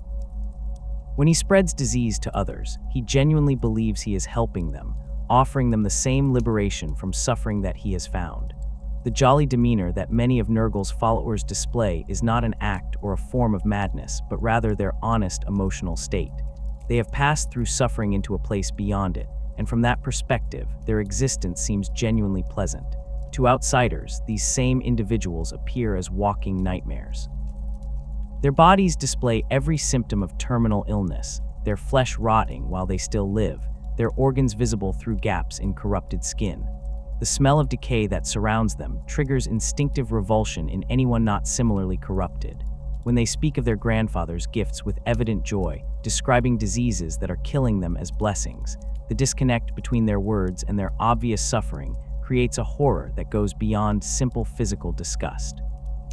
Imperial soldiers facing Death Guard forces report psychological trauma from this disconnect. The sight of warriors who appear to be corpses, but fight with evident satisfaction in their condition, breaking something fundamental in how observers understand the relationship between body and mind. This subjective nature of damnation represents one of the most philosophically troubling aspects of chaos corruption in general and Nurgle's influence specifically. By conventional standards, someone infected with the Destroyer Hive who has embraced Nurgle's gifts is damned. Their soul belongs to a chaos god, their body has been transformed into a vector for supernatural disease, and they will spend eternity in service to entropy and decay. But from the perspective of the corrupted individual, they have been saved. They were suffering, and now they are not. They were afraid of death, and now they are not. They were alone, and now they belong to a family. The fact that this salvation comes at the cost of everything that made them human in the first place does not register as a loss because the psychological changes that accompany physical corruption alter what they value and how they perceive their own condition. This creates situations where Imperial forces attempting to save populations from Nurgle's influence find themselves opposed not just by Death Guard warriors, but by the very people they are trying to rescue. Cultists who have accepted the Plague Lord's gifts resist purification efforts, fighting to maintain their corrupted state. They hide infected individuals from inquisitorial sweeps, sabotage medical facilities attempting to develop cures, and actively spread diseases to uninfected populations because they genuinely believe they are helping. When Imperial forces kill these cultists or subject them to purifying flames, the cultists often die with expressions of contentment rather than fear, secure in their belief that they will be reborn in Nurgle's garden. This makes containment of Nurgle's influence particularly difficult, as standard Imperial tactics of intimidation and overwhelming force prove less effective against enemies who do not fear death and who view their own destruction as simply another form of transformation. The contrast between Nurgle's genuine affection for his followers and the grotesque horror of his gifts highlights the alien nature of Chaos God's psychology. The Plague Lord is not lying when he expresses love for his children. He truly does care about them in his own way, taking pride in their accomplishments and showing concern when they suffer defeats. He crafts diseases specifically tailored to individual champions, putting thought and effort into creating plagues that match their particular natures. When a favored follower falls in battle, Nurgle mourns the loss, though this mourning takes the form of creating new diseases in the fallen warrior's memory, rather than any conventional expression of grief. This affection is real and sincere, but it operates according to values so fundamentally different from human norms that it produces results indistinguishable from the cruelest torture. A great unclean one leading its plague-bearer legions into battle does so with paternal pride, viewing the demons under its command as beloved children rather than disposable troops. It remembers individual plague-bearers, knows their counting obsessions and preferences, and shows what appears to be genuine concern for their well-being. When plague-bearers are banished back to the warp, the Great Unclean One does not simply replace them, but rather waits for these specific demons to reform, welcoming them back when they manifest again. This creates a kind of family structure within Nurgle's demonic legions that mirrors the relationships between mortal cultists, with hierarchies based not on domination, but on something that resembles affection, however twisted. The existential threat Nurgle poses to the Imperium operates on a level more fundamental than simple military conquest. The Death Guard could be defeated in battle, plague worlds could be sterilized through exterminatus, and demonic incursions could be banished back to the warp, but the appeal of Nurgle's message cannot be destroyed through force of arms. As long as humans suffer, as long as they watch their bodies fail and their loved ones die, as long as they feel the weight of mortality and the futility of struggle against entropy, Nurgle's whispers will find receptive audiences. The Imperium's own structure contributes to this vulnerability, as its brutal exploitation of its citizens creates exactly the conditions of despair and hopelessness that make populations susceptible to the Plague Lord's promises. An Imperial citizen working in a manufactorum, breathing toxic fumes for 16-hour shifts while watching their body deteriorate from industrial diseases, receives no comfort from the Imperium. They are told their suffering serves the Emperor, that their sacrifice matters, but they see no evidence of this in their daily existence. When they finally collapse from accumulated injuries and illnesses, they are replaced by another worker and forgotten. If that same worker encounters Nurgle's message, whether through a cult or through simple exposure to his influence, they hear something different. They are told their suffering can end, that they can find peace, that they matter to someone who will remember them individually. The fact that accepting this offer means damnation by Imperial standards becomes irrelevant when the alternative is simply more suffering with no hope of relief. The insidious nature of this appeal lies in its fundamental honesty. Nurgle does not lie to his followers. He does not promise them things he cannot deliver. When he offers relief from pain, he provides it, though the mechanism involves transforming the follower's psychology until pain no longer registers as suffering. When he promises they will never face true death, he keeps that promise, though the immortality he offers consists of eternal service as a demon or plague zombie. When he tells them they will belong to a family, he creates that family, though its members are diseased cultists and demonic entities. Everything Nurgle promises, he delivers, but the nature of these gifts makes them indistinguishable from curses to anyone who has not already accepted his philosophy. The inevitability that Nurgle represents poses perhaps the greatest psychological challenge to those fighting against his influence. Entropy is not a lie or a deception, but a fundamental law of the universe. All things do decay, all structures do break down, all life does end in death. The Imperium can win battles against Death Guard forces, can develop cures for specific plagues, can hold territory against demonic incursions, but it cannot win against entropy itself. Every victory is temporary, every cure becomes obsolete as diseases evolve, every defended position will eventually fall given enough time. Nurgle does not need to defeat the Imperium through military conquest because time itself fights on his side. He can afford to be patient, to accept setbacks and defeats, because he knows that in the longest view, decay claims everything. This understanding creates a kind of despair even among those who successfully resist Nurgle's direct influence. Imperial commanders who have fought Death Guard forces for decades, who have watched worlds fall to plague despite their best efforts, who have seen populations accept corruption because they could no longer endure suffering, sometimes find themselves questioning whether resistance serves any purpose. If entropy cannot be defeated, if decay is inevitable, if all their efforts only delay rather than prevent the ultimate victory of rot and ruin, then what is the point of continuing to fight? This existential despair makes them vulnerable to Nurgle's whispers even without direct exposure to his plagues, as the Plague Lord offers not just relief from physical suffering, but relief from the psychological burden of fighting an unwinnable war. The current state of the galaxy in the era Indomitus provides Nurgle with more opportunities than he has enjoyed since the Horus Heresy. The Great Rift has divided the Imperium, creating regions where imperial authority barely functions, and where populations face threats without hope of reinforcement or rescue.